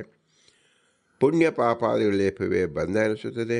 ಬಂಧ ಇರುವವನಿಗೆ ಮೋಕ್ಷವನ್ನು ಹೇಳಬೇಕು. ಆತ್ಮನಿಗೆ ಕರ್ತೃತ್ವವನ್ನು ಒಪ್ಪದೆ ಪಾಪಾದಿ ಲೇಪ ಯೋಗ್ಯತ್ವವಾಗಲಿ ವಿಧಿ ನಿಷೇಧ ಶಾಸ್ತ್ರಗಳು ಸಾರ್ಥಕ್ಯವಾಗಲಿ ಕೂಡಿಸಲು ಸಾಧ್ಯವಿಲ್ಲ. ಏತದುಭಯ ಅನ್ಯತಾ ಅನುಪತ್ಯ ಜೀವಕರ್ತೃತ್ವವು ಸಿದ್ಧವಾಗುತ್ತದೆ. ಹೀಗೆ ಆತ್ಮನಿಗೆ ಸಿದ್ಧವಾದ ಕರ್ತೃತ್ವ ವಿಷಯದಲ್ಲಿ ಯಾವುದೇ ಬಾಧಕವೂ ಇರುವುದಿಲ್ಲ. ಹಾಗೇನಾದರೂ ಬಾಧಕವಿದ್ದಲ್ಲಿ ಕರ್ತೃತ್ವವು ಮಿಥ್ಯವಾಗುತ್ತಿತ್ತು. ಕೇವಲ ಆತ್ಮನು ಭೋಕ್ತವಾಗಲು ಸಾಧ್ಯವಿಲ್ಲ. ಇಂದ್ರಿಯಾದಿಗಳಿಂದ ಕೂಡಿದ ಆತ್ಮನೇ ಭೋಕ್ತವಾಗಲು ಸಾಧ್ಯ ಎಂಬುದಾಗಿ ಆತ್ಮೇಂದ್ರಿಯ ಮನೋಯುಕ್ತಂ ಭೋಕ್ತ ಇಚ್ಛಾಹು ಮನೀಷಿಣಃ ಎಂಬುದು ಶ್ರುತಿಯು ಹೇಳುತ್ತಿದೆ ಅಲ್ಲವೇ? ಈ ಆಕ್ಷೇಪವು ತಪ್ಪು. ಈ ಶ್ರುತಿಯಲ್ಲಿರುವ ಆತ್ಮಶಬ್ದವು ದೇಹಪರವಾಗಿದೆ. ದೇಹ, ಇಂದ್ರಿಯ, ಮನಸ್ಸು ಇವುಗಳಿಂದ ಶ್ರುತವಾಗಿರುವ ಜೀವನೇ ಭೋಕ್ತರಾಗಿದ್ದಾರೆ ಎಂದು ಹೇಳುತ್ತಿದೆ. ದೇಹ, ಇಂದ್ರಿಯ ಮೊದಲಾದವುಗಳು ಕರ್ತೃಕೋಟಿಯಲ್ಲಿ ಪ್ರವೇಶನಾಗಲು ಸಾಧ್ಯವಿಲ್ಲ. ಕರ್ತೃತ್ವಕ್ಕೆ ಕೇವಲ ಸಹಕಾರಿಯಾಗಿದೆ. ಅದರಿಂದ ಮನಸ್ಸು ಕೂಡ ಕರ್ತೃತ್ವ ಸಹಕಾರಿಗೆ ಹೊರತು ಭೋಕ್ತೃಕೋಟಿಯಲ್ಲಿ ಮನಸ್ಸನ್ನು ನಿವೇಶ ಮಾಡಬಾರದು. ಒಂದು ವೇಳೆ ಮನಸ್ಸನ್ನು ಭೋಕ್ತೃಕೋಟಿಯಲ್ಲಿ ಸೇರಿಸುವುದಾದರೆ ಆತ್ಮ ಮತ್ತು ಇಂದ್ರಿಯಗಳನ್ನು ಕೂಡ ಭೋಕ್ತೃಕೋಟಿಯಲ್ಲಿ ನಿವೇಶ ಮಾಡಬೇಕಾಗುತ್ತದೆ. ಅಹಂಕಾರ ವಿಮೂಢಾತ್ಮ ಕರ್ತಾಹಮಿತಿ ಮನ್ಯತ ಇತಿ ಸ್ಮೃತೌ ಯತ್ ಜೀವಸ್ಯ ಸ್ವಾತಂತ್ರ್ಯ ನಿಷೇಧಪರ ತತ್ರೈವ ಸತಿ ಕರ್ತಾರಮಾತ್ಮಾನಂ ಕೇವಲಂ ತು ಯಃ ಪಶ್ಯಂತಿ ಕೃತಬುದ್ಧಿತ್ವಾನ್ ನ ಸಾ ಪಶ್ಯತಿ ಇತ್ಯಾದಿ ತದ್ದಿತವಾಕ್ಯತ್ವಾತ್ ಜಾಯತೀವ ಲೇಲಯಾತಿ ವ ಇತ್ಯಾದಿ ಶ್ರುತೌ ಇವ ಶಬ್ದೋಪಿ ಅಸ್ವಾತಂತ್ರ್ಯತ್ವಾತ್. ಅಹಂಕಾರ ವಿಮೂಢೋತ ಕರ್ತಾಹಮಿತಿ ಮನ್ಯತೆ ಎಂಬ ಗೀತಾವಾಕ್ಯ ಜೀವನಿರುವ ಕರ್ತೃತ್ವವನ್ನು ನಿಂದನೆ ಮಾಡುತ್ತಿದೆ ಅಲ್ಲವೇ ಎಂದು ಪ್ರಶ್ನಿಸಬಾರದು.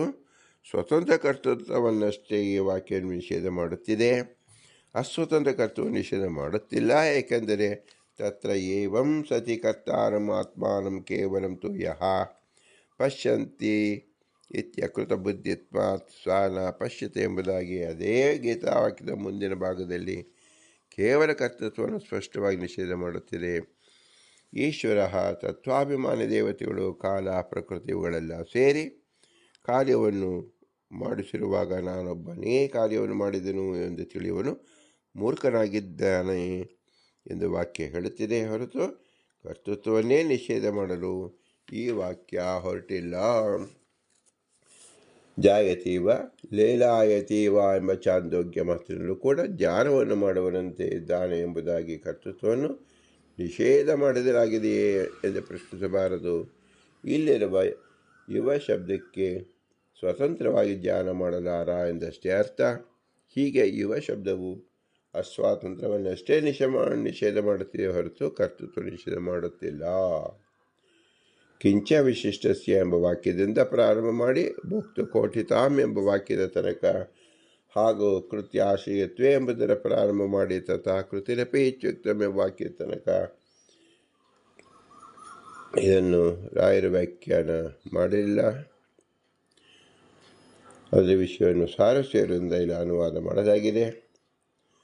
ಕೃತ್ಯ ಆಶಯತ್ವಂ ಚ ಅಜ್ಞಾನಾಶಯತ್ವಮಿವ ನ ದ್ರವ್ಯಾಂತರಾಪತ್ತಿ ರೂಪ ಕಾರಣಾಪಾದಕಾತ್ ನ ಚ ಜೀವಕರ್ತೃತ್ವಸ್ಯ ಪ್ರತ್ಯಕ್ಷ ಪ್ರಾಪ್ತತ್ವಾದ್ ಅಪುರುಷಾರ್ಥತ್ವಂ ತೇನ ತತ್ರ ಶ್ರುತೇಃ ತಾತ್ಪರ್ಯಂ ಇತಿ ಉಕ್ತಂ. ಈಶ್ವರಕರ್ತೃತ್ವಸ್ಯ ಪ್ರಾಪ್ತತ್ವೇನ ತಶ್ರುತೇಃ ತತ್ಪರತ್ವಸ್ಯ ದುರ್ವಾರತ್ವಾತ್ ಕರ್ತೃತ್ವಂ ಅಹಂ ಕರೋಮಿ ಇತಿ ವಿಶಿಷ್ಟಾತ್ಮನಿ ಪ್ರಾಪ್ತಮಪಿ ಶುದ್ಧೇ ಅಪ್ರಾಪ್ಯ ಶ್ರುತೇಃ ತತ್ಪರತ್ವಮೇವ ಉಪಪತ್ತಸ್ಯ ಅನ್ಯತಾ ಸತ್ಯಜ್ಞಾನಾದಿವಾಕ್ಯಮಪಿ ಸನ್ ಘಟೋಹಂ ಅಸ್ಮಿ ಇತ್ಯಾದಿ ಪ್ರತ್ಯಕ್ಷ ಪ್ರಾಪ್ತ ವಿಶಿಷ್ಟ ಆತ್ಮ ಸತ್ಯತಾನುವಾದಿ ಸ್ಯಾತ್. ಒಂದು ವೇಳೆ ಜೀವನಿಗೆ ಕರ್ತೃತ್ವವನ್ನು ಒಪ್ಪಿದರೆ ವಿಕಾರವನ್ನು ಒಪ್ಪಿದಂತೆ ಆಗುತ್ತದೆ. ಏಕೆಂದರೆ ಕರ್ತೃತ್ವ ಅಂದರೆ ಕೃತಿ ಆಶ್ರಯತ್ವ ಎಂದರ್ಥ. ಪ್ರಯತ್ನಿಕ ಆಶ್ರಯವಾದರೆ ವಿಕಾರವನ್ನು ಹೇಳದಂತಾಗುತ್ತದೆ. ಆದ್ದರಿಂದ ಜೀವನಿಗೆ ಕರ್ತೃತ್ವ ಹೇಳಬಾರದು ಎಂಬ ಅದ್ವೈತಿ ಆಕ್ಷೇಪ ತಪ್ಪು. ಏಕೆಂದರೆ ಇದೇ ಜೀವನ ಅಜ್ಞಾನಕ್ಕೆ ಆಶ್ರಯಾಗಿದ್ದಾರೆಂದು ನೀವು ಹೇಳುವಿರಿ. ಅಂದ ಮಾಸಿಗೆ ವಿಕಾರ ಉಂಟಾಯಿತು ಎಂದು ನೀವು ಒಪ್ಪುವುದಿಲ್ಲ. ಆದ್ದರಿಂದ ಆಶಯವಾದ ಮಾನಸಿಕ ವಿಕಾರವಾಗುವುದಿಲ್ಲ. ಬೇರೆ ಒಂದು ದ್ರವ್ಯವಾಗಿ ಪರಿಣಾಮವಾದರೆ ಮಾತ್ರ ವಿಕಾರವೂ ಉಂಟಾಗುತ್ತದೆ. ಆತ್ಮನು ದ್ರವ್ಯಾಂತರಾಪತ್ತಿ ವಿಕಾರವನ್ನು ಹೊಂದಿಲ್ಲವಾದ್ದರಿಂದ ದೋಷವಿಲ್ಲ. ಶ್ರುತಿಯು ಜೀವನಿಗೆ ಕರ್ತೃತ್ವ ಹೇಳಬಹುದು, ಆದರೆ ಅದರಲ್ಲಿ ಶ್ರುತಿಗೆ ತಾತ್ಪರ್ಯವಿಲ್ಲ. ಏಕೆಂದರೆ ಅಹಂ ಕರೋಮಿ ಇತ್ಯಾದಿ ಪ್ರಮಾಣಾಂತರದಿಂದ ಜೀವಕರ್ತೃತ್ವ ಪ್ರಾಪ್ತವಾಗಿದೆ. ಪ್ರಮಾಣಾಂತರದಿಂದ ಪ್ರಾಪ್ತವಾದಲ್ಲಿ ಶ್ರುತಿಗೆ ತಾತ್ಪರ್ಯಗಳು ಸಾಧ್ಯವಿಲ್ಲ ಮತ್ತು ಕರ್ತೃತ್ವ ಪುರುಷಾರ್ಥವಾಗಿದೆ. ಯಾರಿಗೆ ಕರ್ತೃತ್ವ ಇರುತ್ತದೋ ಅವನು ದುಃಖಿಯಾಗಿರುತ್ತಾನೆ, ಕರ್ತೃತ್ವವು ಇಲ್ಲದಿದ್ದರೆ ಸುಖಿಯಾಗಿರುತ್ತಾನೆ. ಇದು ಅಪುರುಷಾರ್ಥವಾಗಿದೆ. ಇಂತಹ ಅಪುರುಷಾರ್ಥದಲ್ಲಿ ಶ್ರುತಿಗೆ ತಾತ್ಪರ್ಯಗಳು ಸಾಧ್ಯವಿಲ್ಲ. ಈ ಆಕ್ಷೇಪವು ತಪ್ಪು. ತುಷ್ಯಂತು ದುರ್ಜನ ನ್ಯಾಯದಿಂದ ಜೀವನ ಕರ್ತೃತ್ವ ಅಪುರುಷಾರ್ಥವಾದ್ದರಿಂದ ಮತ್ತು ಪ್ರಮಾಣಾಂತರ ಪ್ರಾಪ್ತವಾದ್ದರಿಂದ ಶ್ರುತಿ ತಾತ್ಪರ್ಯಕ್ಕೆ ವಿಷಯವಾಗುವುದು ಬೇಡ. ಅದರ ಈಶ್ವರ ಕರ್ತೃತ್ವ ಪ್ರಮಾಣಾಂತರ ಪ್ರಾಪ್ತವೂ ಅಲ್ಲ. ಅಪುರುಷಾರ್ಥ ರೂಪವೂ ಅಲ್ಲ. ಇಂತಹ ಈಶ್ವರ ಕರ್ತೃತ್ವದಲ್ಲಿ ಶ್ರುತಿಗೆ ತಾತ್ಪರ್ಯವನ್ನು ಹೇಳಬಹುದು. ಆದ್ದರಿಂದ ಅಂತಃಕರಣಕ್ಕೆ ಮಾತ್ರ ಕರ್ತೃತ್ವವಿದೆ, ಜೀವನಿಗಾಗಲಿ ಈಶ್ವರನಿಗಾಗಲಿ ಕರ್ತೃತ್ವವು ಇಲ್ಲವೆಂಬ ನಿನ್ನ ವಾದ ಯುಕ್ತವಾಯಿತು. ಅಹಂ ಕರೋಮಿ ಎಂಬ ಅನುಭವದಿಂದ ಕರ್ತೃತ್ವ ವಿಶಿಷ್ಟವಾದಲ್ಲಿ ಪ್ರಾಪ್ತವಾದರೂ ಕೂಡ ಶುದ್ಧ ಆತ್ಮನಲ್ಲಿ ಪ್ರಾಪ್ತವಲ್ಲದ ಕಾರಣ ಶ್ರುತಿಯು ಶುದ್ಧ ನಿಷ್ಠಪರವಾಗಲು ಯಾವುದೇ ಬಾಧಕವಿಲ್ಲ. ಹೀಗೆ ಒಪ್ಪದಿದ್ದರೆ ತತ್ವಜ್ಞಾನಾದಿ ವಾಕ್ಯವು ಕೂಡ ಘಟನಃ ಹಂಸ್ಮಿ ಪ್ರತ್ಯಕ್ಷ ಪ್ರಾಪ್ತವಾದ ವಿಶಿಷ್ಟಾತ್ಮನ ಸತ್ಯತ್ವವನ್ನು ಅನುವಾದ ಮಾಡುತ್ತದೆ ಎಂದಾಗುತ್ತದೆ. ಆಗ ಸತ್ಯಂ ಜ್ಞಾನವಂತ ಬ್ರಹ್ಮ ಎಂಬ ಶ್ರುತಿಯು ಕೂಡ ಅಪ್ರಾಮಾಣ್ಯ ಬರುತ್ತದೆ.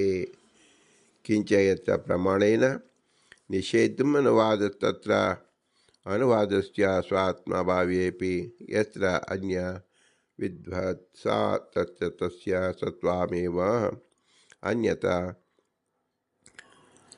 ಅನುವಾದಸ್ಯ ಸತ್ವೇ ಆಶಯ ಸಿದ್ಧೇಃ ಧರ್ಮಾದಿಃ ಸಂಸರ್ಗಾತ್ ರೂಪ ಅನುಮಿತಿ ವಿಷಯಃ ಇವ ಅನುವಾದವಿನಿಷೇಧ ಸಂಸರ್ಗರೂಪ ವಾಕ್ಯಾರ್ಥಂ ಬಾಧಿತಃ ಸ್ಯಾತ್.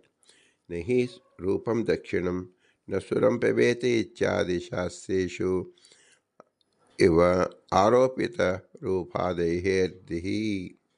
ಇಲ್ಲಿ ಪ್ರಮಾಣದಿಂದ ನಿಷೇಧ ಮಾಡಲು ಅನುವಾದ ಮಾಡಲಾಗುತ್ತದೋ ಅಲ್ಲಿ ಅನುವಾದ್ಯವು ಸತ್ಯಭೂತವಾಗಿರಬೇಕಾಗಿಲ್ಲ.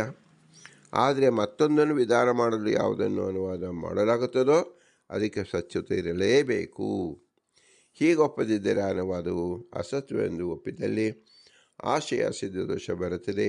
ಆಗ ಧರ್ಮ ಸಂಸರ್ಗ ರೂಪವಾದ ಅನುಮಿತಿಗೆ ವಿಷಯವಾದ ಅನುವಾದ್ಯ ವಿಧೇಯಗಳ ಸಂಸರ್ಗಗಳ ವಾಕ್ಯಾರ್ಥವೇ ಬಾಧಿತವಾಗುತ್ತದೆ.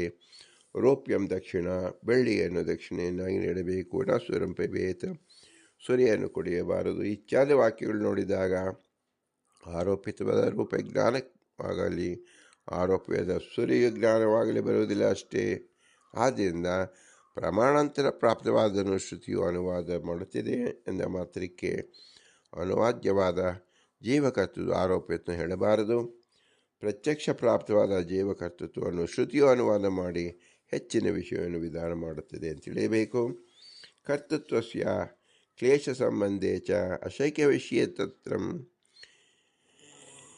ಲೀಲಾಧಿಕರಣೇನ ಕ್ಲೇಶಾದೃಷ್ಟೇಃ ಲೀಲಾದೇವ ಅಸೌ ವಿಹಿತ ಕರ್ಮ ಕರಣಾನೈವ ತದೃಷ್ಟೇಃ ತದಾ ವೈ ಕರೋತಿ ಇತ್ಯಹ ನೀತಿಷ್ಠತಿ ನಾಕೃತ್ಯ ನ ತಿಷ್ಠತಿ ಕೃತ್ಯೇವ ನಿತಿಷ್ಠತಿ ನ ಸುಖಂ ಲಬ್ಧಂ ಕರೋತಿ ಸುಖಮೇವ ಲಬ್ಧ ಕರೋತಿ ಇಚ್ಛಾ ಶ್ರುತಿಶ್ಚ ನ ಹಿ ಕಶ್ಚಿತ್ ಕ್ಷಣಮಪಿ ಜಾತುಂ ತಿಷ್ಠಮಕರ್ಮಕೃತಂ ಇತ್ಯಾದಿ ಸ್ಮೃತಿಶ್ಚ ಅನ್ಯತಾ ಸ್ವಜ್ಞಾನಯೋಪಿ ಕ್ಲೇಶ ವಿನಾಭಾವಾತ್ ಆತ್ಮ ತದ್ರೂಪ ನ ಸ್ಯಾತ್.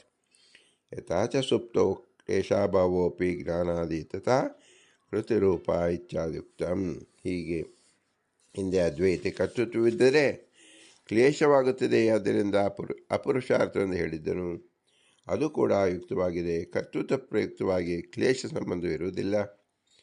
ಅಶಕ್ಯ ವಿಷಯ ಪ್ರಯುಕ್ತವಾಗಿ ಕ್ಲೇಶ ಸಂಬಂಧವಾಗುತ್ತದೆ. ಏಕೆಂದರೆ ಕೆಲವೊಮ್ಮೆ ಲೀಲೆಯಿಂದ ಕಾರ್ಯಗಳನ್ನು ಮಾಡುತ್ತೇವೆ, ಆಗ ಅಲ್ಲಿ ಕ್ಲೇಶವು ಉಂಟಾಗುವುದೇ ಇಲ್ಲ. ಕರ್ತೃತ್ವವೇ ಕ್ಲೇಶಕಾರಕವಾಗಿದ್ದಲ್ಲಿ ಲೀಲೆಯಿಂದ ಕಾರ್ಯ ಮಾಡುವಾಗಲೂ ಕ್ಲೇಶವಾಗಬೇಕಾಗಿತ್ತು. ಅಷ್ಟೇ ಅಲ್ಲದೆ ಕೆಲವೊಮ್ಮೆ ಲೀಲೆ ಹಾಗೂ ವಸ್ತುಗಳನ್ನು ಆಚರಣೆ ಮಾಡದಿದ್ದರೆ ಕ್ಲೇಶವಾಗುತ್ತದೆ ಮತ್ತು ವಿಹಿತವಾದ ಕರ್ಮವನ್ನು ಮಾಡದಿದ್ದರೆ ಕ್ಲೇಶವಾಗುತ್ತದೆ ಹೊರತು ಮಾಡಿದರೆ ಕ್ಲೇಶವಾಗುವುದಿಲ್ಲ. ಯದಾ ವೈ ಕರೋಚ್ಯತ ನಿಸ್ತಿಷ್ಠತಿ ನಾ ಕೃತ್ಯ ನಿತಿಷ್ಠತಿ ಕೃತ್ಯೇವ ನಿತಿಷ್ಠತಿ ನ ಸುಖಂ ಲಬ್ಧ ಕರೋತಿ ಸುಖಮೇವ ಲಬ್ಧ ಕರೋತಿ. ಜೀವನ ಕರ್ಮವನ್ನು ಮಾಡಿದರೆ ಮಾತ್ರ ಸುಖವನ್ನು ಪಡೆಯುತ್ತಾನೆ, ಕರ್ಮವನ್ನು ಮಾಡದಿದ್ದರೆ ಸುಖ ಪಡೆಯಲಾರ. ಪರಮಾತ್ಮನು ಪೂರ್ಣಾನಂದ ರೂಪನಾಗಿರುವುದರಿಂದಲೇ ಜಗತ್ಕರ್ತನಾಗಿದ್ದಾನೆ. ಇತ್ಯಾದಿ ಶ್ರುತಿಗಳಿಂದಲೂ ಕೂಡ ಕರ್ತೃತ್ವವು ಕ್ಲೇಶಕಾರಕವಲ್ಲ ಎಂಬುದು ಸ್ಪಷ್ಟವಾಗುತ್ತದೆ. ಮತ್ತು ನಃ ಕಶ್ಚಿತ್ ಕ್ಷಣಮಪಿ ಜಾತುಂ ತಿಷ್ಠಮ ಕರ್ಮಕೃತ ಎಂಬ ಗೀತೆಯ ಮಾತಿನಂತೆ ಕರ್ತೃತ್ವವಿಲ್ಲದ ಕ್ಷಣ ಕಾಲವೂ ಕೂಡ ಯಾರು ಇರಲಾರರು ಅಂತ ತಿಳಿಯುತ್ತದೆ. ನಾವು ಹೇಳಿದ್ದನ್ನು ಒಪ್ಪದೇ ಕರ್ತೃತ್ವವಿದ್ದ ಮಾತ್ರಕ್ಕೆ ದುಃಖವಾಗುತ್ತದೆ ಎಂದು ಹೇಳುವುದಾದರೆ ಸುಖವಿದ್ದಲ್ಲೆಲ್ಲ ದುಃಖವಿರುತ್ತದೆ. ಜ್ಞಾನವಿದ್ದಲ್ಲೆಲ್ಲ ಜ್ಞಾನವಿರುತ್ತದೆ. ಆದ್ದರಿಂದ ಸುಖ ಮತ್ತು ಜ್ಞಾನಗಳು ಕೂಡ ಆತ್ಮನೋಪದೇ ಇರಬೇಕಾಗಿತ್ತು. ಸುಖ ಮತ್ತು ಜ್ಞಾನಗಳು ಇದ್ದಿದ್ದೆಲ್ಲ ದುಃಖ ಹಾಗೂ ಅಜ್ಞಾನಗಳು ಇರಬೇಕಾಗಿಲ್ಲ. ಸುಷುಪ್ತಿಯಲ್ಲಿ ಸುಖ ಜ್ಞಾನಗಳು ಇದ್ದರೂ ಕೂಡ ದುಃಖ ಅಜ್ಞಾನಗಳು ಇರುವುದಿಲ್ಲವಲ್ಲವೇ ಎಂದು ಪ್ರಶ್ನಿಸಿದರೆ, ಕೃತಿ ಇದ್ದಲ್ಲೂ ಕೂಡ ದುಃಖ ಇರಲೇಬೇಕಾಗಿಲ್ಲ. ಲೀಲಾದ ಕೃತಿಗಳಲ್ಲಿ ದುಃಖವು ಕಾಣಿಸುತ್ತಿಲ್ಲವೆಂದು ನಾವು ಕೂಡ ಹೇಳುತ್ತೇವೆ. ಕಿಂಚ ಕರ್ತ ಇತಿ ಪೂರ್ವಾಧಿಕರಣೆ ಬುದ್ಧೇರೇವ ಕರ್ತೃತ್ವಂ ಆತ್ಮಾನಸ್ತು ತದ ವಿವೇಕಾತ್ ಆರೋಪಿತಮಿತಿ ಸಾಂಖ್ಯಾಮತ ನಿಷೇಧನಾತ್ಮನಃ ಕರ್ತೃತ್ವಂ ಸಾಮರ್ಥ್ಯಾಃ ಯಥಾ ಚ ತಕ್ಷಃ ಇತ್ಯಾಧಿಕರಣೆ ಪುನರ್ಬುದ್ಧೇ ಗತಮೇವಾರೋಪ್ಯತ ಇತಿ ಸಿದ್ಧಾಂತೋಕ್ತಃ ಪೂರ್ವಾಧಿಕರಣತ್ವ ಪೂರ್ವಪಕ್ಷ ತದೇಹ ಸಿದ್ಧಾಂತತ್ಯಾದಿತಿ ಮಹದಿತಿ ವ್ಯಾಖ್ಯಾನಂ ಕೌಶಲಂ. ಕರ್ತ ಶಾಸ್ತ್ರಾರ್ಥವತ್ವ ಎಂಬ ಅಧಿಕರಣದಲ್ಲಿ ಬುದ್ಧಿಯ ಕರ್ತವಾಗಿದ್ದಾನೆ. ಆತ್ಮನಿಗೆ ಅದರ ಅವಿವೇಕದಿಂದ ಆರೋಪಿತವಾದ ಕರ್ತೃತ್ವ ಇದೆ ಎಂದು ಹೇಳುವ ಸಾಕ್ಷ್ಯ ಮತವನ್ನು ಹಿಂದಿನ ಅಧಿಕರಣದಲ್ಲಿ ನೀವು ನಿರಾಕರಣೆ ಮಾಡಿದ್ದೀರಿ ಮತ್ತು ಆತ್ಮನಿಗೆ ಕರ್ತೃತ್ವ ಇದೆ ಎಂದು ಸಮರ್ಥನೆ ಮಾಡಿದ್ದೀರಿ. ಈಗ ಯಥಾಚ ತಕ್ಷೋಭಯತಃ ಎಂಬ ಅಧಿಕರಣದಲ್ಲಿ ಪುನಃ ಜೀವನದಲ್ಲಿ ಕರ್ತೃತ್ವವಿದ್ದರೂ ಕೂಡ ಸ್ವಾಭಾವಿಕವೆಲ್ಲ ಔಪಾಧಿಕ ಎಂದು ಹೇಳುತ್ತಿದ್ದೀರಿ. ಔಪಾಧಿಕ ಎಂಬ ಶಬ್ದಕ್ಕೆ ಬುದ್ಧಿಯಲ್ಲಿರುವ ಕರ್ತೃತ್ವ ಆತ್ಮನಲ್ಲಿ ಆರೋಪಿತವಾಗಿದೆ ಎಂದು ಸಿದ್ಧಾಂತವನ್ನು ಮಾಡುತ್ತಿದ್ದೀರಿ. ಹಾಗಾದರೆ ಹಿಂದಿನ ಅಧಿಕರಣ ಪೂರ್ವ ಪಕ್ಷವನ್ನೇ ಈ ಅಧಿಕರಣದ ಸಿದ್ಧಾಂತ ಮಾಡಿದಿರಿ. ನಿಮ್ಮ ಈ ವ್ಯಾಖ್ಯಾನ ಕೌಶಲ ಅದ್ಭುತವಾಗಿದೆ ಎಂದು ಆಕ್ಷೇಪಣೆ ಮತ್ತು ಕುಹಕವಾಗಿ ಹೇಳಿದ್ದಾರೆ. ಸಾಂಖ್ಯ ಅಭಿಮತ ಆಖ್ಯ ಅತಿ ನಿರಾಸಾನ್ ಇದಂ ರೂಪ್ಯಮಿತಿ ಪ್ರಸಿದ್ಧ ಸ್ಥಳೇ ತನ್ನಿರಾಸವಿನ ನ ಸಿದ್ಧತೆ ಇತಿ ತತ್ರೇವ ನಿರಸ್ತಂ ನತು ಇಹ. ಬುದ್ಧಿಯಲ್ಲಿರುವ ಕರ್ತೃತ್ವ ಆತ್ಮನ ಆರೋಪವಾಗಿದೆ ಎಂಬುದು ಇಬ್ಬರಿಗೂ ಸಮಾನ. ಆದರೆ ಸಾಂಖ್ಯನು ಬುದ್ಧಿಯ ಅವಿವೇಕದಿಂದ ಆರೋಪಿತನಾಗಿದ್ದಾನೆ. ಸಾಂಖ್ಯರು ಅಖ್ಯಾತಿ ಪಕ್ಷದವರು. ಪ್ರಕೃತಿಗೂ ಪುರುಷನಿಗೂ ವಿವೇಕ ಜ್ಞಾನವನ್ನು ಎಂದು ಹೇಳುತ್ತಾನೆ. ಅಭೇದವನ್ನು ತಿಳಿದಿದ್ದೇನೆ ಎಂಬುದೆಂದು ಒಪ್ಪುವುದಿಲ್ಲ. ಸಾಂಖ್ಯನಿಗೆ ಅಭಿಮತವಾದ ಈ ಆಖ್ಯಾತವಾದವನ್ನು ನಿರಾಕರಣೆ ಮಾಡುವುದಕ್ಕಾಗಿ ಈ ಅಧಿಕರಣವು ಹೊರಟಿದೆ. ಆಖ್ಯಾತಿ ಮತದ ನಿರಾಸ ಮಾಡುವುದಷ್ಟೇ ಈ ಅಧಿಕರಣ ಉದ್ದೇಶವಾದ್ದರಿಂದ ಇದು ಸಾರ್ಥಕವಾಗಿದೆ. ಅದ್ವೈತಿಗಳ ಈ ಆಕ್ಷೇಪ ತಪ್ಪು. ಆಖ್ಯಾತವಾದ ನಿರಾಕರಣೆ ಮಾಡುವುದೇ ಅಧಿಕರಣದ ಉದ್ದೇಶವಾಗಿದ್ದಲ್ಲಿ ಪ್ರಸಿದ್ಧವಾದ ಇದಂ ರೂಪ್ಯಂ ಎಂಬ ದೃಷ್ಟಾಂತದಲ್ಲಿ ಆಖ್ಯಾತವಾದವನ್ನು ನಿರಾಕರಣೆ ಮಾಡಬೇಕಾಗಿತ್ತು. ಅದನ್ನು ಬಿಟ್ಟು ಅಹಂ ಕರ್ತ ಎಂಬ ಉದಾಹರಣೆಯಲ್ಲಿ ಆಖ್ಯಾತವಾದವನ್ನು ನಿರಾಕರಣೆ ಮಾಡುವುದು ಅಸಂಗತವಾಗುತ್ತದೆ. ಏಕೆಂದರೆ ಆಖ್ಯಾತವಾದಗಳು ಇದಂ ರೂಪ್ಯಂ ಎಂಬುದನ್ನೇ ದೃಷ್ಟಾಂತವನ್ನಾಗಿ ನೀಡಿದಾಗ ಈ ಉದಾಹರಣೆಯಲ್ಲಿಯೇ ನಿರಾಕರಣೆ ಮಾಡಬೇಕೇ ಹೊರತು ಜೀವಕರ್ತ ದೃಷ್ಟಾಂತದಲ್ಲಿ ನಿರಾಕರಣೆ ಮಾಡುವುದು ತಪ್ಪು. ಕಿಂಚ ತನ್ಮತೆ ಜೀವೇ ಅಣತ್ವ ಉತ್ಕ್ರಾಂತ್ಯಾದಿಕಂ ಯಥಾ ಬುದ್ಧಿ ಉಪಾದಿಕಂ ಮಿಥ್ಯಾ ತಥಾ ಕರ್ತೃತ್ವಮಪಿ ಏವಂ ಚ ಉತ್ಕ್ರಾಂತಾಧಿಕರಣೆ ಅಣುತ್ವವಾದೆ ಪೂರ್ವಪಕ್ಷತ್ವಂ ಕರ್ತ ಇತ್ಯಾಧಿಕರಣೆ ತು ಕರ್ತೃತ್ವಸ್ಯ ಸಿದ್ಧಾಂತಮಿತಿ ವಿಭಾಗಾಖ್ಯಂ ಕೃತಃ. ಉತ್ಕ್ರಾಂತಿ ಅಧಿಕರಣದಲ್ಲಿ 9 ಸೂತ್ರಗಳು ಪೂರ್ವಪಕ್ಷ ಪ್ರಾಪಕವಾಗಿದೆ. ತದ್ಗುಣ ಸಾರತ್ವಾತ್ ಎಂಬಲ್ಲಿ 4 ಸೂತ್ರಗಳು ಸಿದ್ಧಾಂತ ಸ್ಥಾಪಕವಾಗಿದೆ ಎಂದು ಹೇಳಿರುವಿರಿ. ಅಲ್ಲಿ ಅಣುತ್ವ ಉತ್ಕ್ರಾಂತಿ ಮೊದಲಾದವನ್ನು ಪೂರ್ವಪಕ್ಷ ಮಾಡಿರುವಿರಿ. ಇಲ್ಲಿ ಕರ್ತೃತ್ವವನ್ನು ಸಿದ್ಧಾಂತ ಮಾಡಿರುವಿರಿ. ಉತ್ಕ್ರಾಂತಿ, ಅಣುತ್ವ ಮತ್ತು ಕರ್ತೃತ್ವ ಈ ಮೂರಕ್ಕೂ ಏನು ವ್ಯತ್ಯಾಸವಿಲ್ಲ. ಉತ್ಕ್ರಾಂತಿ ಆಗಲಿ ಅಣುತ್ವ ಆಗಲಿ ಜೀವನದಲ್ಲಿ ಇರುವುದೇ ಇಲ್ಲ, ಬುದ್ಧಿಯಲ್ಲಿಯೇ ಇರುತ್ತದೆ. ಅದರಂತೆ ಕರ್ತೃತ್ವವು ಕೂಡ ಬುದ್ಧಿಯಲ್ಲಿಯೇ ಇದೆ. ಹೀಗಿರುವಾಗ ಉತ್ಕ್ರಾಂತಾದಿಗಳನ್ನು ಪ್ರತಿಪಾದನೆ ಮಾಡುವ ಸೂತ್ರಗಳು ಪೂರ್ವಪಕ್ಷ ಪ್ರಾಪಕವಾಗಿದೆ ಎಂದು ಹೇಳಿದ ಮೇಲೆ ಕರ್ತೃತ್ವ ಪ್ರಾಪಕವಾದ ಸೂತ್ರವು ಕೂಡ ಪೂರ್ವಪಕ್ಷ ಪ್ರಾಪಕವೇ ಆಗಬೇಕು. ಯಥೋಕ್ತಂ ಉತ್ಕ್ರಾಂತ್ಯಧಿಕರಣೆ ಉತ್ಕ್ರಾಂತಿ ಇತ್ಯಾದಿ ಸೂತ್ರ ಅಷ್ಟಕೇನ ಪೂರ್ವಪಕ್ಷ ಪ್ರಪ್ಯುತಂ ತದ್ಗುಣಸಾರತ್ವಾದಿತ್ಯನೇನ ಸಿದ್ಧಾಂತಿತಮೇವ ಕರ್ತಾ ಇತ್ಯಾಧಿಕರಣೆ ಅಪಿ ಸೂತ್ರಸಪ್ತಕೇನ ಪೂರ್ವಪಕ್ಷಾದಿತ್ಯಮೇತ ತಕ್ಷಃ ಇತ್ಯನೇನ ಸಿದ್ಧಾಂತಿತಂ ಇತಿ ಕಸ್ಮಾನ್ನ ಭಾಷ್ಯತೆ. ಆದ್ದರಿಂದ ಉತ್ಕ್ರಾಂತಿ ಅಧಿಕರಣದಲ್ಲಿ ಉತ್ಕ್ರಾಂತಿ ಎಂಬ ಸೂತ್ರ ಅಷ್ಟಕಗಳನ್ನು ಪೂರ್ವಪಕ್ಷ ಸೂತ್ರಗಳೆಂದು, ತದ್ಗುಣ ಸಾರತ್ವಾದ ಇತ್ಯಾದಿ 4 ಸೂತ್ರಗಳನ್ನು ಸಿದ್ಧಾಂತ ಸೂತ್ರವೆಂದು ಹೇಗೆ ಹೇಳಿದ್ದೀರೋ ಅದಂತೆ ಕರ್ತೃತ್ವಾಧಿಕರಣದಲ್ಲೂ ಕರ್ತ ಇತ್ಯಾದಿ 7 ಸೂತ್ರಗಳು ಪೂರ್ವಪಕ್ಷ ಸ್ಥಾಪಕವೆಂದು, ಯಥಾರ್ಥ ತಕ್ಷ ಇತ್ಯಾದಿ ಸೂತ್ರಗಳು ಸಿದ್ಧಾಂತ ಸೂತ್ರವನ್ನು ನೀವು ಏಕೆ ಹೇಳಬಾರದು? ಪರಾತ್ವಂ ಇತ್ಯಾಧಿಕರಣಮಪಿ ಅಯುಕ್ತಂ ಜೀವೇಃ ಅಂತಃಕರಣಸನ್ನಿಧಾನದೇಹ ಆರೋಪಿತಸ್ಯ ವಿದ್ಯಾ ಕರ್ತೃಕತ್ವಸ್ಯ ರೂಪ್ಯಾದೇಹೇವ ಈಶ್ವರಾನೇಪೇಕ್ಷಿತ್ವಾತ್. ಪರಾತ್ತು ಶ್ರುತೇಃ ಎಂಬುದನ್ನು ಅದ್ವೈತಿ ಅಂತಃಕರಣಾಂತರ ಅಧಿಕರಣಾಂತರ ಎಂದು ಹೇಳಿದ್ದಾರೆ. ಈ ಅಧಿಕರಣದಲ್ಲಿ ಅದ್ವೈತವು ಜೀವಕರ್ತೃತ್ವ ಈಶ್ವರ ಅಧೀನವಾಗಿದೆ ಎಂದು ಸಾಧನೆ ಮಾಡಿದ್ದಾನೆ. ಇದು ಸರಿಯಲ್ಲ. ಜೀವನದಲ್ಲಿ ಸ್ವಾಭಾವಿಕವಾಗಿ ಕರ್ತೃತ್ವವಿಲ್ಲ. ಅಂತಃಕರಣ ಸನ್ನಿಧಾನದಿಂದ ಆರೋಪಿತವಾದ ಅಥವಾ ಅವಿದ್ಯಕವಾದ ಕರ್ತೃತ್ವ ಎಂದು ಸಿದ್ಧಾಂತ ಮಾಡಿದ್ದರಿಂದ ಇಂತಹ ಕರ್ತೃತ್ವವು ಈಶ್ವರನ್ನು ಅಪೇಕ್ಷೆ ಪಡುವುದೇ ಇಲ್ಲ. ಯಾವ ರೀತಿಯಾಗಿ ಕಲ್ಪಿತವಾದ ಶುಕ್ತಿ ರೂಪವು ಈಶ್ವರಾಧೀನವೆಂದು ಹೇಳುವುದರಲ್ಲಿ ಅರ್ಥವೇ ಇಲ್ಲವೋ ಅದರಂತೆ ಕಲ್ಪಿತವಾದ ಕರ್ತೃತ್ವ ಕೂಡ ಈಶ್ವರಾಧೀನವೆಂದು ಹೇಳುವ ಅವಶ್ಯಕತೆ ಇಲ್ಲ. ಯಚ್ಚ ಉಕ್ತಂ ಕೃತ ಪ್ರಯತ್ನ ಅಪೇಕ್ಷೆ ಇತ್ಯಸ್ಯ ಜೀವಕೃತೋ ಯಃ ಪ್ರಯತ್ನ ಧರ್ಮಲಕ್ಷಣಸ್ಯ ಅಪೇಕ್ಷಾ ಈಶ್ವರ ಇತ್ಯರ್ಥ ಇತಿ ತನ್ನ ಕೃತಪ್ರಯತ್ನನೈವ ಧರ್ಮಾಧರ್ಮರೂಪ ಕರ್ಮೋಕ್ತಿ ಸಂಭವತ್ವೇನ ಪ್ರಯತ್ನ ಶಬ್ದವಯರ್ಥಾತ್ ಧರ್ಮಾದೇಹ ಅಪ್ರಯತ್ನರೂಪತ್ವಾಚ ಪೂರ್ವಕರ್ಮ ಪ್ರಯತ್ನ ಚ ಇತ್ಯಾದಿ ಭಾಷ್ಯ ಉದಾಹೃತ ಸ್ಮೃತಿ ವಿರೋಧಶ್ಚ ಇತಿ. ಕೃತಪ್ರಯತ್ನಾಪೇಕ್ಷಸ್ತು ಎಂಬ ಸೂತ್ರಕ್ಕೆ ಅದ್ವೈತಿಗಳು ಈ ವ್ಯಾಖ್ಯಾನ ಮಾಡಿದ್ದಾರೆ. ಜೀವಕೃತವಾದ ಧರ್ಮಾಧರ್ಮ ರೂಪವಾದ ಯಾವ ಪ್ರಯತ್ನವಿದೆಯೋ ಅದನ್ನು ಉಪೇಕ್ಷಿಸಿ ಈಶ್ವರನು ಫಲವನ್ನು ಕೊಡುತ್ತಾನೆ ಹೊರತು ವಿನಾಕಾರಣ ಫಲವನ್ನು ಕೊಡುವುದಿಲ್ಲ ಎಂಬುದು ಈ ತಪ್ಪು. ಕೃತ ಶಬ್ದವೇ ಸಾಕು, ಪ್ರಯತ್ನ ಪದ ವ್ಯರ್ಥವಾಗುತ್ತದೆ. ಏಕೆಂದರೆ ಕೃತ ಶಬ್ದವು ಪ್ರಯತ್ನ ಎಂಬ ಅರ್ಥದಲ್ಲಿ ಪ್ರಯುಕ್ತವಾಗುತ್ತದೆ ಮತ್ತು ಧರ್ಮಾಧರ್ಮ ಪ್ರಯತ್ನವೆಂದು ಯಾರೂ ಹೇಳುವುದಿಲ್ಲ. ಧರ್ಮವೆಂಬ ಗುಣವೇ ಬೇರೆ, ಪ್ರಯತ್ನವೆಂಬ ಗುಣವೇ ಬೇರೆ. ಇವೆರಡನ್ನೂ ಒಂದೇ ಎಂದು ಹೇಳುವುದು ಅಯುಕ್ತವಾಗಿದೆ. ಪ್ರಯತ್ನದಿಂದ ಜನ್ಯವಾದ ಅತ್ಯಂತ್ಯವಾದ ಧರ್ಮಾಧರ್ಮಗಳು ಇವೆರಡನ್ನೂ ಕೂಡ ಒಂದೇ ಎಂದು ಹೇಳಬಾರದು. ಮತ್ತು ಪೂರ್ವಕರ್ಮ ಪ್ರಯತ್ನಂ ಚ ಇತ್ಯಾದಿ ಶ್ರೀಮದಾಚಾರ್ಯರು ಉದರಿಸಿರುವ ಭಾಷೆಯಲ್ಲಿ ಉದರಿಸುವ ಸ್ಮೃತಿಯಂತೆ ಪ್ರಯತ್ನವೇ ಬೇರೆ, ಕರ್ಮವೇ ಬೇರೆ ಎಂದು ತಿಳಿಯುತ್ತದೆ. ಆದ್ದರಿಂದ ಈ ಸ್ಮೃತಿ ವಿರೋಧವು ಕೂಡ ಬರುತ್ತದೆ.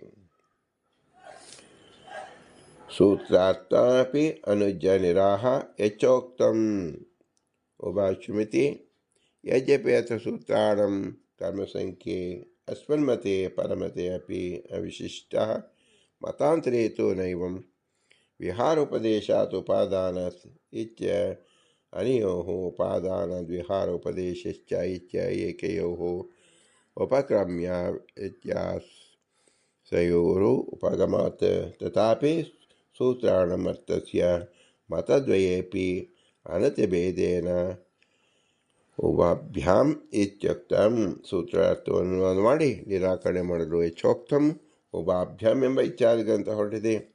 ವಾಸ್ತವಿಕವಾಗಿ ಸೂತ್ರಗಳಲ್ಲಿ ಹಾಗೂ ಸೂತ್ರಗಳ ಕ್ರಮ ಸಂಖ್ಯೆಯಲ್ಲಿ ನಮಗೂ ಅದ್ವೈತಿಗಳಿಗೂ ಏನು ವ್ಯತ್ಯಾಸವಿಲ್ಲ. ಆದರೆ ರಾಮಾನುಜದಲ್ಲಿ ಹಾಗಲ್ಲ. ವಿಹಾರೋಪದೇಶಾತ್ಮಕ ಉಪಾದಾನ ಎರಡು ಸೂತ್ರಗಳನ್ನು ಸೇರಿಸಿ ಒಂದೇ ಸೂತ್ರವನ್ನು ರಾಮಾನುಜ ಹೇಳುತ್ತಾರೆ ಮತ್ತು ಕರ್ಮ ವ್ಯತ್ಯಾಸ ಮಾಡಿದ್ದಾರೆ. ಈ ಕ್ರಮದಲ್ಲಿ ಮತ್ತು ಸಂಖ್ಯೆಯಲ್ಲಿ ಅದ್ವೈತಿಗಳಿಗೂ ವಿಶಿಷ್ಟಾದ್ವೈತಿಗಳಿಗೂ ವ್ಯತ್ಯಾಸವಿರುವಾಗ ಗ್ರಂಥಕಾರ ಯಚ್ಚೋಕ್ತಮು ಬಾಭ್ಯಂ ಎಂದು ಇಬ್ಬರನ್ನು ಒಟ್ಟಿಗೆ ಹೇಗೆ ಸಂಗ್ರಹ ಮಾಡಿದರು ಅಂದರೆ ಹೌದು. ಆದರೆ ಕ್ರಮ ಮತ್ತು ಸಂಖ್ಯೆಯ ವ್ಯತ್ಯಾಸವಿದ್ದರೂ ಕೂಡ ಅರ್ಥದಲ್ಲಿ ಯಾವುದೇ ವ್ಯತ್ಯಾಸವಿಲ್ಲ. ಸ್ವಲ್ಪ ವ್ಯತ್ಯಾಸವಿದ್ದರೂ ಕೂಡ ಹೆಚ್ಚಿನ ವ್ಯತ್ಯಾಸವಿಲ್ಲದ ಕಾರಣ ಉಮಾಭ್ಯಂ ಎಂದು ಇಬ್ಬರನ್ನು ಕೂಡ ಸಂಗ್ರಹಿಸಿದ್ದಾರೆ ಎಂದರ್ಥ. ಹೀಗೆ ವಿಶೇಷಾಕಾರವಾಗಿ ಭಗವಂತನ ಕರ್ತೃತ್ವ ಶಕ್ತಿ, ಜೀವನ ಅಸ್ವತಂತ್ರ ಕರ್ತೃಶಕ್ತಿಯನ್ನು ವಿಶೇಷವಾಗಿ ರಾಘವೇಂದ್ರ ಸ್ವಾಮಿಗಳು ವ್ಯಾಖ್ಯಾನ ಮಾಡಿದ್ದಾರೆ. ನಾವು ಇದನ್ನು ವಿಶೇಷಾಕಾರವಾಗಿ ತಿಳಿಯುತ್ತಲೇ ಹೋಗಬೇಕು. ಅದನ್ನು ಮತ್ತೆ ಮುಂದಿನ ಉಪನ್ಯಾಸದಲ್ಲಿ ತಿಳಿಯೋಣ.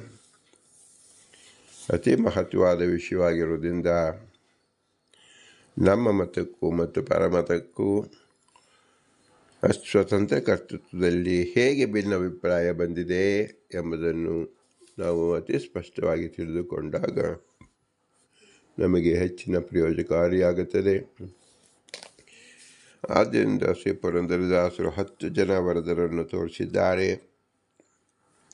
ಇವರೆಲ್ಲರೂ 10 ಜನ ಕರ್ತರು ವರದರು ತಮ್ಮ ವಿಶೇಷ ಸಾಮರ್ಥ್ಯದಿಂದ ಪ್ರಯತ್ನದಿಂದ ಕರ್ತೃತ್ವ ಶಕ್ತಿಯನ್ನು ಬಳಸಿಕೊಂಡು ಭಗವಂತ ಆರಾಧನೆ ಮಾಡಿದ್ದಾರೆ. ಇದನ್ನು ಅನುಸರಿಸಿ ಸಕಲ ಜೀವರು ಯಾರು ಮೋಕ್ಷಕ್ಕೆ ಹೋಗಬೇಕೋ ಅವರು ಕೃತ ಪ್ರಯತ್ನ ಅಪೇಕ್ಷ ಯೋಗ್ಯತವಾದ ಶಾಸ್ತ್ರದಲ್ಲಿ ಹೇಳಿರ್ತಕ್ಕಂಥ ವಿಧಿ ನಿಷೇಧ ರೂಪವಾದ ಕರ್ಮವನ್ನು ಮಾಡಿ ತಮ್ಮ ಪ್ರಯತ್ನವನ್ನು ಮಾಡಿ ಭಗವಂತನ ಪ್ರಸಾದವನ್ನು ಸ್ವೀಕರಿಸಬೇಕು, ತನ್ಮೂಲಕ ಮೋಕ್ಷಕ್ಕೆ ಹೋಗಬೇಕು ಎಂಬುದೇ ಸಂದೇಶವಾಗಿದೆ. ಇದಕ್ಕಾಗಿ ಭಗವಂತ ನಮಗೆ ಮನುಷ್ಯ ಜನ್ಮ ಕೊಟ್ಟಿದ್ದಾನೆ. ಈ ಮನುಷ್ಯ ಜನ್ಮದಲ್ಲಿ ನಮಗೆ ಸಹಾಯಕರಾದ ತಂದೆ ತಾಯಿಗಳ ಉಪಕಾರ ಸ್ಮರಣೆ, ತಂದೆ ತಾಯಿ ಇರುವಿಕೆಗೆ ಗುರು ಹಿರಿಯರ ಉಪಕಾರ ಸ್ಮರಣೆಯನ್ನು ನಾವು ಮಾಡಬೇಕು. ಇವರಲ್ಲಿ ತತ್ವಾಭಿಮಾನಿ ದೇವತೆಗಳು ನಿಂತು ಕಾರ್ಯ ಮಾಡಿಸಿದ್ದಾರೆ. ಅವರ ಮೇಲೆ ವಾಯುದೇವರು ಭಗವಂತನ ಆಜ್ಞೆಯಂತೆ ಮಾಡಿಸಿದ್ದಾರೆ. ಇವರೆಲ್ಲರೂ ಸ್ವತಂತ್ರರು. ಸ್ವತಂತ್ರರಾದ ಭಗವಂತ ಲಕ್ಷ್ಮೀನಾರಾಯಣ ಮಾತೆ ಅವನೇ ನಮ್ಮ ಬಿಂಬರೂಪ. ಆದ್ದರಿಂದ ಇದೇ ನಮ್ಮ ಬಿಂಬೋಪಾಸನೆಯಾಗಿದೆ. ಅನಾದಿ ಕಾಲದಿಂದ ಅನಂತ ಕಾಲಕ್ಕೂ ಇರತಕ್ಕಂಥ ಬಿಂಬನೊಬ್ಬನೇ ನಮ್ಮ ಸ್ವಾಮಿ. ಅವನೇ ಜಗದಂತರ್ಯಾಮಿ, ಎಲ್ಲರಿಗೂ ಬಿಂಬನಾಗಿದ್ದಾನೆ. ಅವನಿಂದಲೇ ನಾವು ಅನಾದಿ ಕಾಮ ಕರ್ಮ ಯೋಗ್ಯತಾ ಮತ್ತು ಪ್ರಯತ್ನ ಇದರ ಸಾಪೇಕ್ಷದಿಂದ ಭಗವಂತನ ಪ್ರಸಾದ, ಅದರಿಂದ ನಮ್ಮ ನಿಯತವಾದ ಮುಕ್ತಿಯನ್ನು ಮೋಕ್ಷವನ್ನು ಪಡೆಯಬಹುದು. ಇದೇ ಮುಖ್ಯ ಪ್ರಯೋಜನವಾದ್ದರಿಂದ ಬಿಂಬೋಪಾಸನೆ ಎಂಬುದು ಅತಿ ಮುಖ್ಯ ಪ್ರಮೇಯವಾಗಿದೆ ಎಂಬುದನ್ನು ತಿಳಿಯಬೇಕು. ಆ ಬಿಂಬನಿಗೆ ನಾವು ಹೇಗೆ ಉಪಕಾರ ಸ್ಮರಿಸುವುದೆಂದರೆ ಭೂಯಿಷ್ಠಾಂತೆ ನಮ ಮುಕ್ತಿಂಬಿದೇಮ, ಭೂಯಿಷ್ಠಾಂತೆ ನಮ ಮುಕ್ತಿಂಬಿದೇಮ, ಭೂಯಿಷ್ಠಾಂತೆ ನಮ ಮುಕ್ತಿಂಬಿದೇಮ ಎಂದು ವಿನಮ್ರವಾಗಿ ನಮಿಸೋಣ.